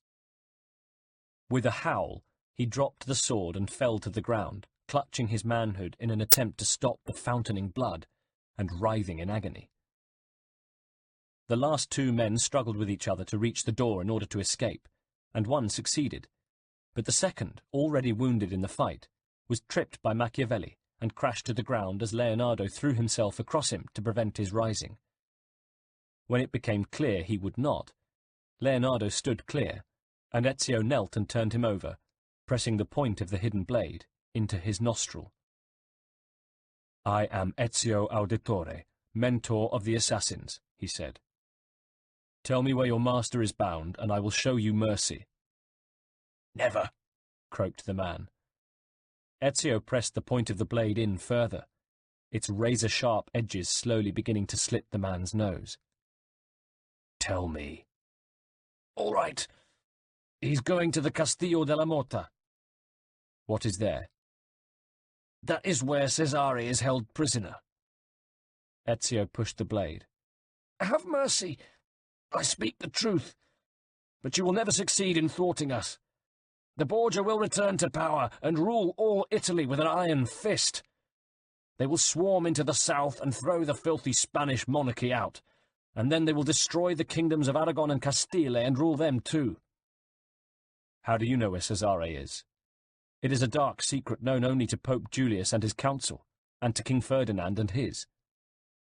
"Do you not think we have spies of our own, even in the Vatican? They're good, these spies. This time better than yours." With a sudden movement, the man brought up his right arm. In it was a small knife, which he aimed at Ezio's heart. Ezio just had time to block the blow with his left arm, and the knife skeeted harmlessly off his bracer and onto the floor. "Long live the royal house of Borgia!" the man cried. "Requiescat in pace," said Ezio. "Welcome to Valencia," Leonardo muttered. Chapter 59. The Lone Wolf Inn was deserted, but there were beds of a sort, and as it was late by the time Ezio and his companions had recovered from the bloody tussle with Micheletto's diehards, they had no choice but to spend the night there. They found wine, water, and food, bread, onions, and some salami, and even Leonardo was too hungry to refuse it. The following morning, Ezio rose early, eager to find horses for the journey ahead. Their ship's captain, Filin, was at the docks seeing to the refitting of his battered ship. He knew of the remote castle of La Motta, and gave them directions as far as he could as to how to find it, but it would be a long and arduous journey of many days. Filin also helped organize their horses, but preparations still took another 48 hours, since they had to provision themselves well. The journey would take them northwest across the brown sierras of central Spain. There were no maps, so they travelled from one town or village to another, using the list of names Filin had given them. They passed out of Valencia, and after several days' hard riding on their first set of horses, Leonardo complaining bitterly, they entered the beautiful mountain country around the tiny hill town of Cuenca. Then down again onto the flat plain of Madrid, and through the royal city itself, where the bandits who tried to rob them soon found themselves dead on the road. From there they went north to Segovia, which is dominated by its Alcazar, where they spent the night as the guests of the seneschal of Queen Isabella of Castile. They continued on through open country, where they were attacked and almost robbed by a gang of Moorish highwaymen, who had somehow slipped through the fingers of King Ferdinand and survived in open country for 12 years. Ferdinand, King of Aragon, Sicily, Naples, and Valencia, was founder of the Spanish Inquisition and scourge of the Jews, with dire consequences for his nation's economy, through his Grand Inquisitor Tomás de Torquemada. But through marriage to his equally ugly wife, Isabella, he had united Aragon and Castile and begun the road to making Spain a single nation. Ferdinand had ambitions on Navarre, too, though Ezio wondered how far the bigoted king's designs would have an impact on that country, where Cesare had such close family ties, being the brother-in-law of its French king. Fighting weariness, they rode on, praying that they would be in time to thwart Micheletto's plan. But despite all the haste they had made, he had had a good start on them. Chapter 60. Micheletto and his small band of diehards reined in their horses and stood up in their stirrups to look at the castle of La Motta. It dominated the small town of Medina del Campo, and had been built to protect it from the Moors. Micheletto had good eyesight, and even from that distance he could see the red scarf that Cesare had hung from his cell window. It was the topmost window in the central tower, and there was no need for bars because no one had ever escaped from La Motta. You could see why.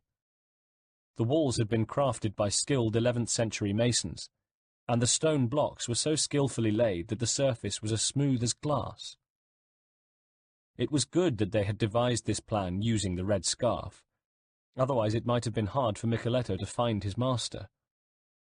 The go-between, a La Motta sergeant of the guard, who'd been recruited to the Borgia cause in Valencia some time earlier, was perfect, and, once bribed, he had proved totally dependable. Getting Cesare out was going to be difficult, though. His cell door was permanently watched by 2 Swiss guards from a troop on loan from Pope Julius, all of whom were totally inflexible and incorruptible. So getting Cesare out the easy way was impossible. Micheletto measured the height of the central tower with his eyes. Once inside the place, they'd have to scale an impossible wall to a cell 150 feet up. So that was out. Micheletto considered the problem. He was a practical man, but his speciality was killing, not problem-solving, and his thoughts led him to reflect on the main tool of his trade: rope.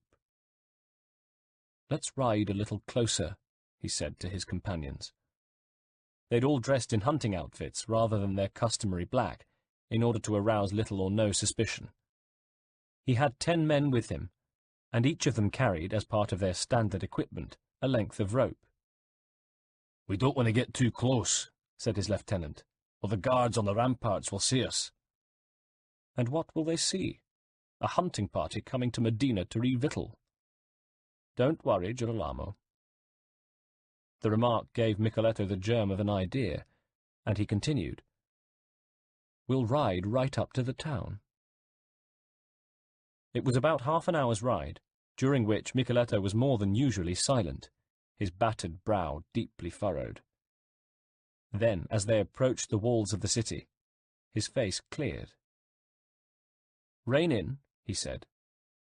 They did so, and Micheletto looked them over. The youngest, a man of 18 called Luca, had no hair on his chin and a tip-tilted nose. He was already a hardened killer, but his face had the innocence of a cherub. "Get out your ropes and measure them." They obeyed. Each rope measured 12 feet, 120 feet when tied securely together. Add Micheletto's own and you had 130 feet. Cesare would have to drop the last 10 feet or so, but that would be nothing to him. The next problem was getting the rope to Cesare. For that, they'd have to contact their recruit, the sergeant of the guard, Juan, which wouldn't be too hard, as they knew Juan's movements and hours of duty. That would be Luca's job, since, as an innocent-looking young man, he'd attract the least attention. The rest of his band, though dressed like hunters, looked like the men they were: hardened thugs. Juan's palm would have to be greased, but Micheletto always carried a contingency fund of 250 ducats, and 1/10 of that should do it, for the whole job. Juan could gain access to Cesare's cell and deliver the rope. The Swiss guards wouldn't suspect him. Micheletto might even fake a letter with an official-looking seal on it to be delivered to Cesare as cover. The outer barbican was massive, though, and once Cesare was at the foot of the central tower, he'd have to cross the inner courtyards and get out, somehow, through the only gate. The one good thing was that La Motta's main function these days was to guard its single prisoner. Its original purpose had been to ward off attacks from the Moors, but that threat had long since been removed, and the massive place was, in every sense other than guarding Cesare, redundant. so he knew from Juan that it was a fairly cushy posting.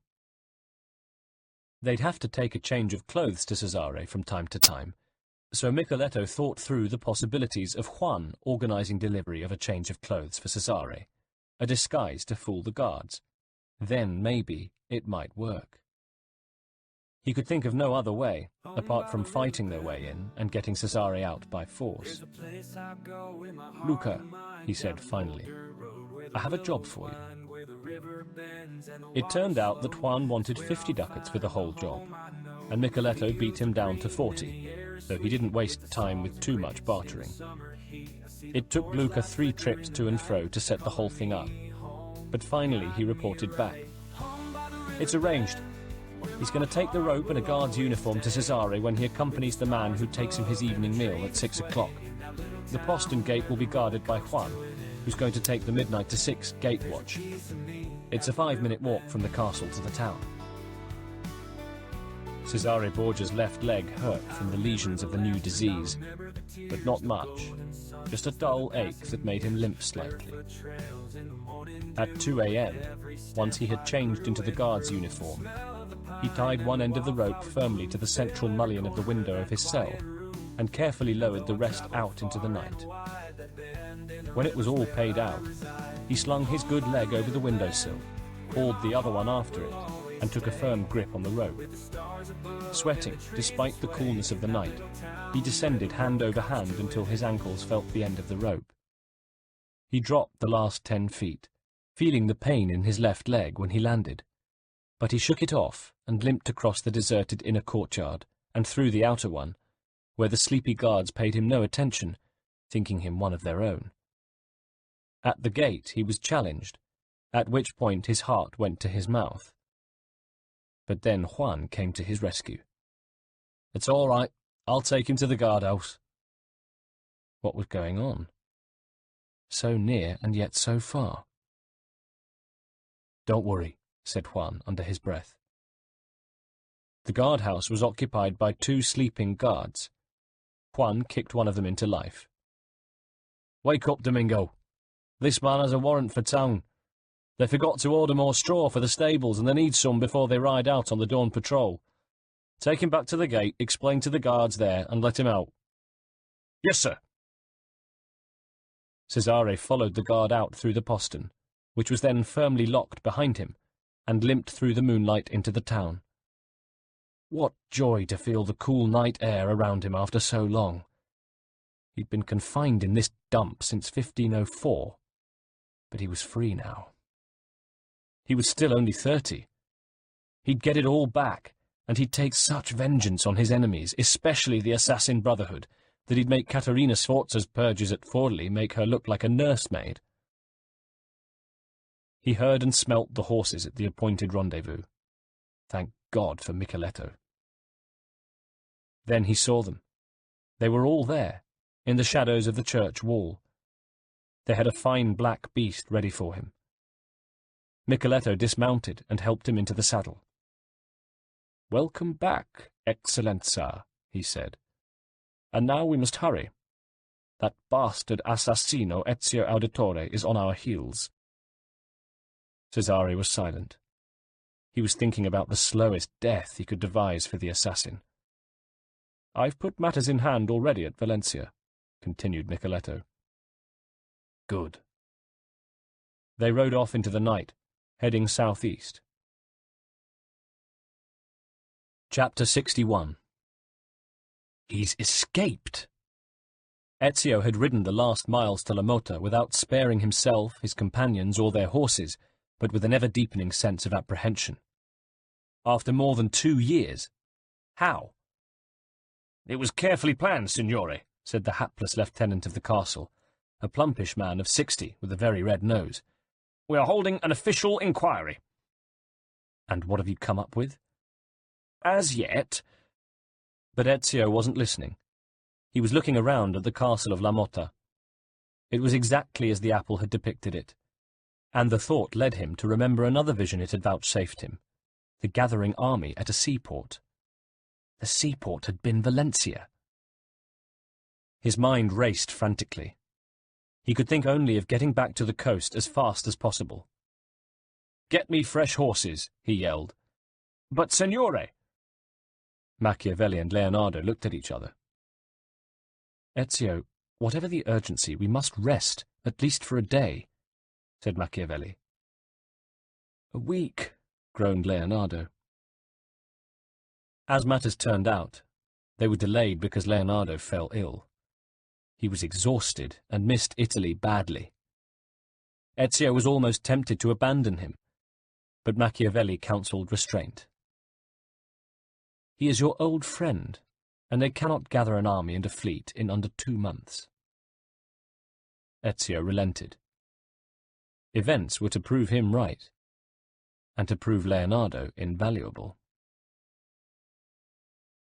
Chapter 62. Ezio and his companions were back in Valencia within a month, where they found the city in a state of uproar. Machiavelli had underestimated the speed with which things could happen in such a wealthy town. Men had been secretly mustering, and now, just outside Valencia, there was a huge camp of soldiers, maybe 1,000 men. The Borgia were offering mercenaries good wages, and word had got round fast. Budding soldiers were coming in from as far away as Barcelona and Madrid, and from all over the provinces of Murcia and La Mancha. Borgia money ensured that a fleet of perhaps 15 ships, quickly run-up troop ships with half a dozen small warships to protect them, was in the process of being built. "Well, we don't need the apple to tell us what our old friend Cesare is planning," said Machiavelli. "That's true. He doesn't need a vast army to take Naples, and once he's established a bridgehead there, he'll recruit many more men to his cause. His plan is to conquer the kingdom of Naples and then all Italy." "What are Ferdinand and Isabella doing about this?" asked Machiavelli. "They'll be getting a force together to crush it, so we'll enlist their aid." "It will take too long. Their army has to march from Madrid. The garrison here must have been put out of action. But you can see that Cesare is in a hurry," rejoined Machiavelli. "It might not even be necessary," mused Leonardo. "What do you mean?" "Bombs." "Bombs?" asked Machiavelli. "Quite little bombs, but effective enough to, say, wreck ships or disperse a camp." "Well, if they'll do that for us," said Ezio. "What do you need to make them?" "Sulphur, charcoal, and potassium nitrate. And steel, thinnish steel, flexible. And I'll need a small studio and a furnace." It took them a while, but fortunately for them, Captain Alberto's ship, the Maria di Alba, was tied up at its usual quay. He greeted them with a friendly wave. "Hello again," he said. "Those people I told you about, the ones who aren't gentlemen. I don't suppose you heard about the fracas at the Lone Wolf shortly after you arrived?" Ezio smiled and told him what they needed. "I know a man here who might be able to help you." "When do you return to Italy?" asked Leonardo. "I've brought over a cargo of grappa, and I'm taking back silk again. Maybe 2-3 days. Why?" "I'll tell you later." "Can you get what we need arranged quickly?" asked Ezio, who had a sudden sense of foreboding, though he couldn't blame Leonardo for wanting to leave. "Certainly." Alberto was as good as his word, and within a few hours everything had been arranged and Leonardo settled down to work. "How long will it take you?" asked Machiavelli. 2 days, since I don't have any assistants. I've enough material here to make 20, maybe 21 bombs. That's 10 each. 7 each, said Ezio. No, my friend. 10 each. 1 lot for you and 1 for Niccolo here. You can count me out. 2 days later the bombs were ready. They were about the shape and size of a grapefruit, encased in steel, and fitted with a catch at the top. How do they work? Leonardo smiled proudly. You flip this little catch. Actually, it's more of a lever. You count to 3, then you throw them at your target. Each of these is enough to kill 20 men, and if you hit a ship in the right place, to disable it completely, perhaps even sink it. He paused for a moment. It's a pity there isn't time to build a submarine. A what? Never mind. Just throw it after a count of 3. Don't hold on to it any longer, or you'll be blown to pieces yourself. He rose. "And now, goodbye and good luck." "What?" Leonardo smiled ruefully. "I've had quite enough of Spain, so I've booked a passage with Alberto. He sails on this afternoon's tide. I'll see you back in Rome, if you make it." Ezio and Machiavelli looked at one another, then solemnly embraced Leonardo. "Thank you, my dear friend," said Ezio. "Don't mention it." "Thank God you didn't build these things for Cesare," said Machiavelli. After Leonardo had gone, they carefully packed the bombs, there were exactly 10 each, into linen bags, which they slung over their shoulders. "You take the mercenaries' encampment, I'll take the port," said Ezio. Machiavelli nodded grimly. "When we've done the job, we'll meet at the corner of the street where the Lone Wolf is," said Ezio. "I reckon the Lone Wolf is where Cesare will have his centre of operations. Once the chaos has started, he'll go there to regroup with his inner circle. We'll try to corner them before they can make their escape, again." "For once I'll back your hunch," grinned Machiavelli. "Cesare is so vainglorious he won't have thought to change the Borgia diehard's hideout, and it's more discreet than a palazzo. Good luck, friend. We'll both need it." They shook hands and parted to go on their separate missions. Ezio decided to head for the troop ships first. Blending in with the crowd, he made his way down to the port, and once on the quay, selected his first target. He took out the first bomb, fighting down the insidious doubt that it might not work, and, aware that he'd have to be fast, flipped its catch, counted to 3, and flung it. He was working at close range, and his aim had deadly accuracy. The bomb landed with a clatter in the belly of the ship. For a few moments nothing happened, and Ezio cursed inwardly. What if the plan failed? But then there was an almighty explosion. The ship's mast cracked and fell, and splintered wood was tossed high in the air. Amid the chaos that followed, Ezio darted along the quay, selecting another ship and throwing the next bomb.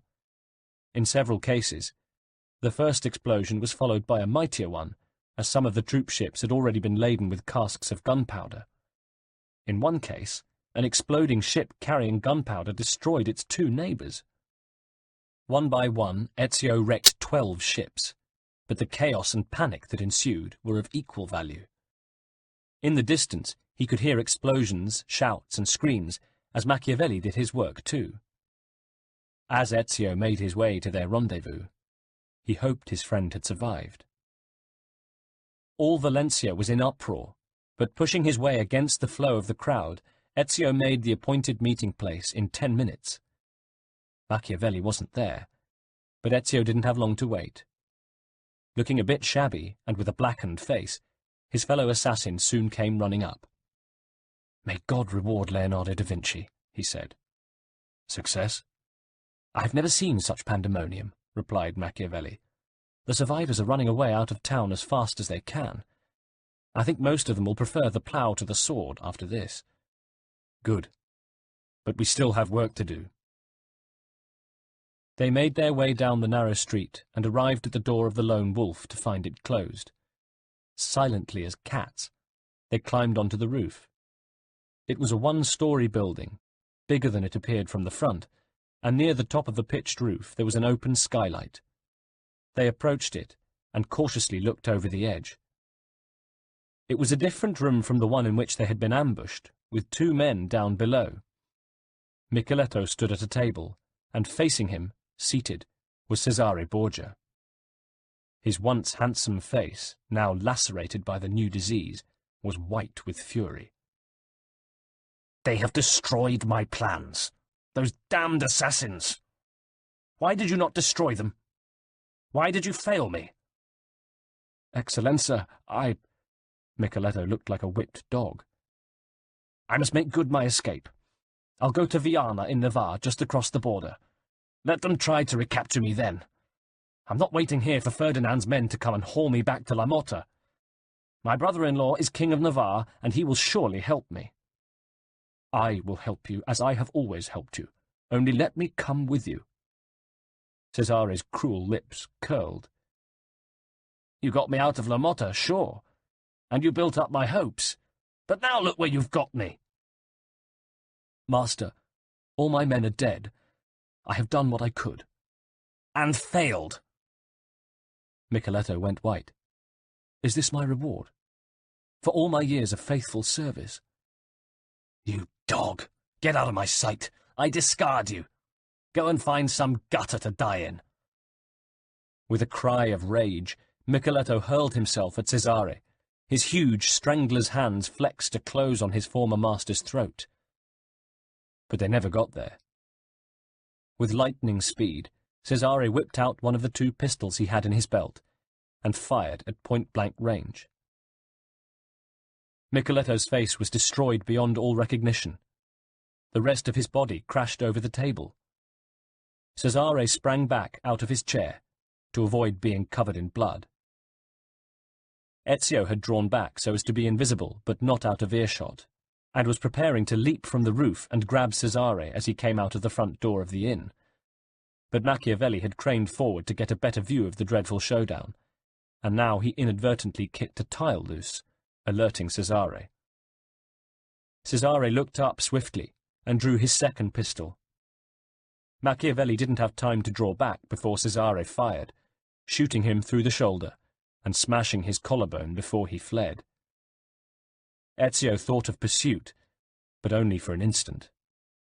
He had heard Cesare say that he intended to go to Viana, and he would follow him there, but not before he had seen to his wounded friend. Machiavelli groaned apologies of all things, as Ezio managed to haul him off the roof. At least he could walk, though the wound was bad. Once they reached the main thoroughfare, Ezio accosted a passer-by, having to stop the man by force as the chaos raged around them. "I need a doctor," he said urgently. "Where can I find one?" "Many people need a doctor," replied the man. Ezio shook him. "My friend is badly wounded. Where can I find a doctor? Now!" "Let go of me." "You could try El Medico Acosta. His rooms are just down the street. There's a sign outside." Ezio grabbed the near-fainting Machiavelli and supported him. He took his scarf from his tunic, and with it staunched the wound as best he could. Niccolo was losing a lot of blood. The minute he saw the wound, Acosta had Machiavelli sit in a chair. He took a bottle of alcohol and some swabs, and carefully dressed it. "The ball went right through the shoulder," he explained in broken Italian. "So at least I won't have to dig it out. And it's a clean wound. But as for the collarbone, I'll have to reset it. I hope you're not planning on traveling at any time soon." Ezio and Machiavelli exchanged a glance. "I have been a fool again," said Machiavelli, forcing a grin. "Shut up, Niccolo. Go on, get after him. I'll manage." "He can't stay here with me. I have a small annex that needs a patient," said Acosta, "and when he's healed, I'll send him after you." "How long?" "Perhaps 2 weeks, maybe more." "I'll see you in Rome," said Machiavelli. "All right," replied Ezio. "Take care of yourself, my friend." "Kill him for me," said Machiavelli, though at least he spared us the trouble of Micheletto. Part 3. We have reached the last era in prophetic song. Time has conceived, and the great sequence of the ages starts afresh. Justice, the Virgin, comes back to dwell with us, and the rule of Saturn is restored. The firstborn of the new age is already on his way from high heaven down to earth. Virgil, Eclogues 4. Chapter 63. Ezio once again travelled across Spain on a long and lonely journey, almost due north to Viana. He arrived there in the month of March in the year of our Lord 1507. The city that he saw, a mile or so distant, looked exactly like the one in the vision accorded him by the apple, with strong walls and a well-fortified citadel at its centre. But there was a difference. Even before he crossed the border into Navarre, Ezio's practiced eyes told him the city was under siege. When he came to a village, most of the locals just shook their heads dumbly when questioned, but when he sought out the priest with whom he was able to converse in Latin, he learned the whole picture. "You may know that our king and queen have designs on Navarre. It's a rich land and they want to incorporate it into Spain. So they want to take Viana. They've already taken it. It's occupied by the Count of Lerin on their behalf. And the besiegers? They are Navarrese forces. I think they will be the victors." "What makes you say that?" "Because they are under the command of the brother-in-law of the King of Navarre, and he is an experienced general." Ezio's heart beat faster, but he still needed confirmation. "His name?" "He's very famous, apparently. The Duke of Valence, Cesare Borgia. They say he once commanded the army of the Pope himself. But the Spanish troops are brave. They have taken the fight out to the enemy, and there have been bloody battles in the fields outside the town. I would not go any further in that direction, my son. There lies only devastation and blood." Ezio thanked him and spurred his horse forward. He arrived at the scene to find a pitched battle going on right in front of him, while a fog swirled around them. In its midst, Cesare Borgia took a stand, hacking down any foe who came at him. Suddenly, Ezio himself had to fight another horseman, a Navarrese with his crest bearing a red shield crisscrossed with yellow chains. Ezio slashed at the man with his sword, but his foe ducked just in time to miss the blade, and Ezio nearly toppled over from the momentum. Recovering just in time, Ezio manoeuvred his horse round and back towards the man. The horseman was pulling his sword arm back to strike a blow at Ezio's open flank, but Ezio lunged at him with a lightning flick of his sword arm.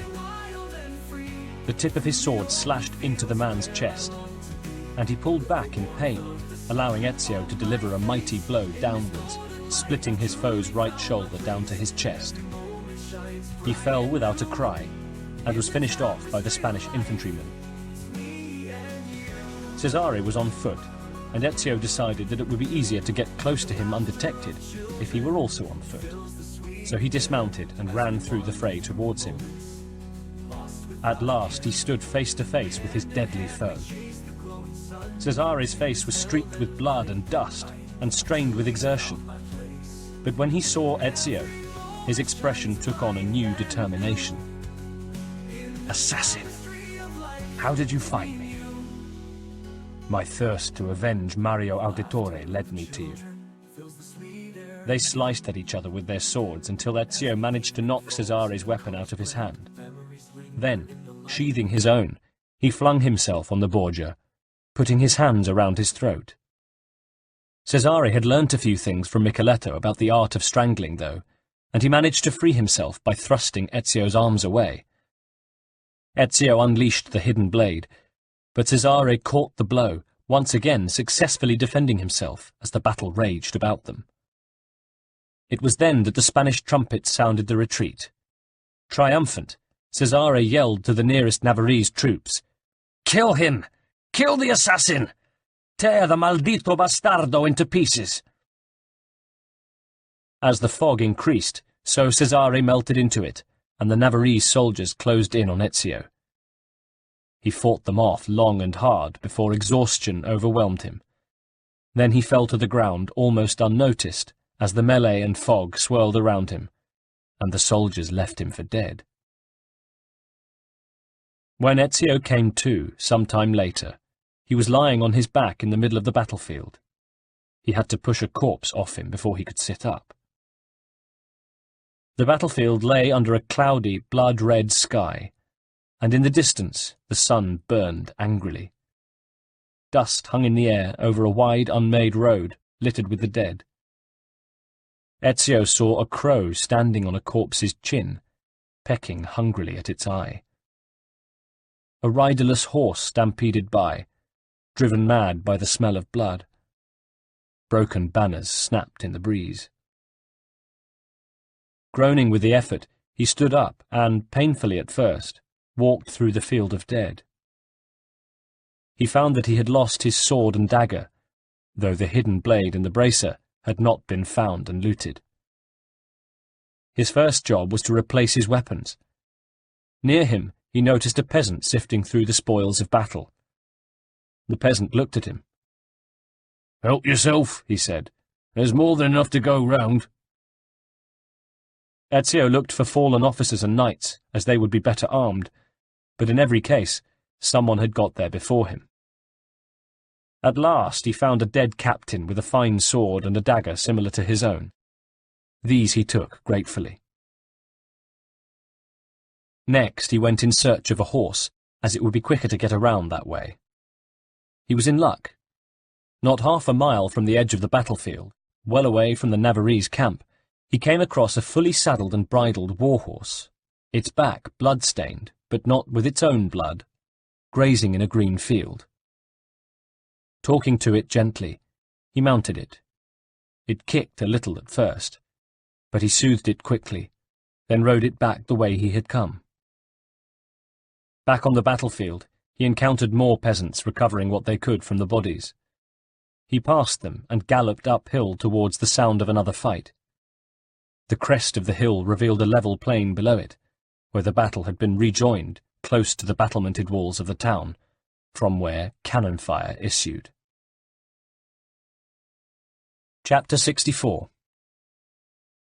Ezio steered his horse to one side of the battle, through some olive groves, where he encountered a patrol of Navarrese troops. Before he had time to turn round, they had fired their muskets at him, missing him, but cutting his horse down from under him. He managed to escape amongst the trees and continued on foot, taking care to avoid the Spanish troops, who were prowling everywhere. Creeping closer, he came to a clearing in which he saw one Spanish soldier lying wounded on the ground, while another did his best to comfort him. "Por favor," said the wounded man. "My legs. Why won't the bleeding stop?" "Compadre, I have done all I can for you. Now you must trust in God." "Oh, Pablo, I'm afraid. Mis piernas, mis piernas." "Quiet now, Miguel. Think of all the money we'll get when we won the battle. And the booty." "Who is this old man we're fighting for?" "Who? El Conde de Lerin?" "Yes. We're fighting for him, aren't we?" "Yes, my friend. He serves our king and queen, and we serve him, so we fight." "Pablo, the only thing I'm fighting for now is my life." A patrol arrived on the other side of the clearing. "Keep moving," said its sergeant. "We must outflank them." "My friend is wounded," said Pablo. "He cannot move." "Then leave him. Come on." "Give me a few more minutes." "Very well. We head north. Follow us, and be sure no Navarrese sees you." "Will we know when we have outflanked them?" "There will be gunfire. We'll cut them down where they least expect it. Use the trees for cover." "Just a moment, sir." "What is it?" "I will follow now." "Immediately?" "Yes, sir. My comrade Miguel is dead." Once they had gone, Ezio waited for a few minutes, then made his way north before veering east, in the direction he knew Viana lay. He left the olive groves and saw that he had passed the field of battle and was skirting it on its northern side.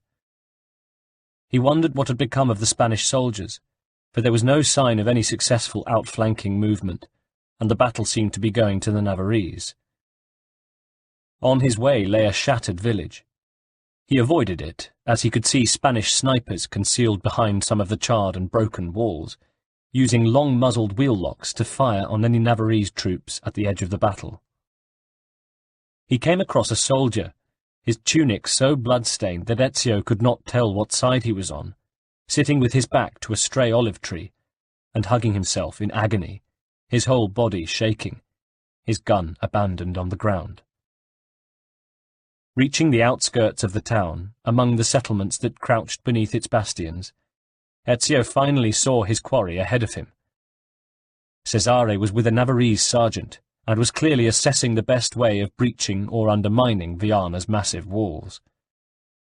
The Spanish, who had taken Viana, had been confident enough to allow some of their camp followers to settle in the houses here, but they were evidently not powerful enough to protect them now. Suddenly, a woman came out of one of the cottages and ran towards them, screaming and blocking their path. "Ayúdenme!" she cried. "Help me! My son is wounded!" The sergeant went up to the woman and, seizing her by the hair, dragged her out of Cesare's way. "Ayúdenme!" she yelled. "Shut her up, will you?" said Cesare, surveying her coldly. The sergeant drew his dagger and slit the woman's throat. Chapter 65. As Ezio shadowed Cesare, he witnessed further scenes of brutality doled out by the Navarrese troops on the hated Spanish interlopers. He saw a young woman being roughly manhandled by a Navarrese trooper. "Leave me in peace!" she cried. "Be a good girl," the soldier told her brutally. "I will not hurt you. In fact, you might even enjoy it, you Spanish whore." Further along, a man, a cook by the look of him, stood in despair as two soldiers held him and forced him to watch two others set fire to his house. Worse still was a man, doubtless a wounded Spanish soldier who had had his legs amputated, being kicked out of his cart by a pair of Navarrese squaddies. They stood there laughing as he desperately tried to drag himself away from them along a footpath. "Run! Run!" said one. "Can't you go any faster?" added his comrade. The battle had obviously gone to the Navarrese, because Ezio could see them bringing siege towers up to the walls of the city. Navarrese troops were swarming up them, and there was fierce fighting on the battlements already. If Cesare were anywhere, it would be at the head of his men, for he was as ferocious and fearless as he was cruel. Somewhere behind him, a Spanish preacher intoned to a despairing congregation, "You have brought this on yourselves through sin. This is how the Lord punishes you. Ours is a just God, and this is his justice. Praise the Lord! Thank you, God, for teaching us to be humble, to see our punishment for what it is, a call to spirituality. The Lord giveth, and the Lord taketh away. So is the truth written. Amen." The only way into the city is up one of those towers, thought Ezio. The one nearest him had just been pushed up to the wall, and running, Ezio joined the men rushing up it, blending in with them, though there was scarcely any need, for amidst all the roaring and bellowing of the pumped-up besiegers, who scented victory at last, he would not have been noticed. The defenders were ready for them now, though, and began pouring the mixture of pitch and oil they call Greek fire down onto the enemy below. The screams of burning men came up to those already on the tower, Ezio among them, and the rush upwards, away from the flames burning the base of the tower, became frantic. Around him, Ezio saw men push their fellows out of the way in order to survive, and some soldiers fell, howling, into the flames below. Ezio knew he had to get to the top before the flames caught up with him. Reaching it, he took a great leap of faith onto the battlements, just as the blazing tower collapsed behind him, causing murderous chaos beneath. There was fierce fighting on the ramparts, but already hundreds of Navarrese soldiers had got down into the town itself, and the Spanish trumpets were sounding the retreat into the citadel at the centre of Viana. The town seemed as good as retaken. Cesare would be triumphant, and his wealthy brother-in-law would doubtless reward him richly. Ezio would not allow that to happen. Running along the high wall, Ezio ducked and dived among the fighting soldiers as the Navarrese cut down the Spanish troops who had been left behind in the retreat. Ezio located Cesare, cutting his way through enemy troops as a child uses a stick to smash through tall grass. Cesare was impatient to take the citadel, and once clear of the men who attempted to block his way, he sped down a stairway on the inner wall and through the town, with Ezio seconds behind him. Ahead of them, the citadel had already opened its doors. All the fight had gone out of the Spanish, and the Count of Lerin was ready to parley. But Cesare was not a merciful man. "Kill them! Kill them all!" he shouted to his troops. With superhuman speed, he ran into the citadel and up the narrow stone staircases within it, cutting down anyone who got in his way. Ezio kept pace with him until they reached the topmost battlements of the citadel, where Cesare stood alone, cutting down the flagpole bearing the Spanish flag. When he turned, there was but one way out, and there stood Ezio, blocking it. "There is nowhere for you to run, Cesare," said Ezio. "It is time to pay your debts." "Come on then, Ezio," snarled Cesare. "You brought down my family. Let's see how you settle your debts." Such was their impatient fury, they closed on each other immediately, man to man, using only their fists as weapons. Cesare got the first blow in, his right fist swinging wildly at Ezio's head.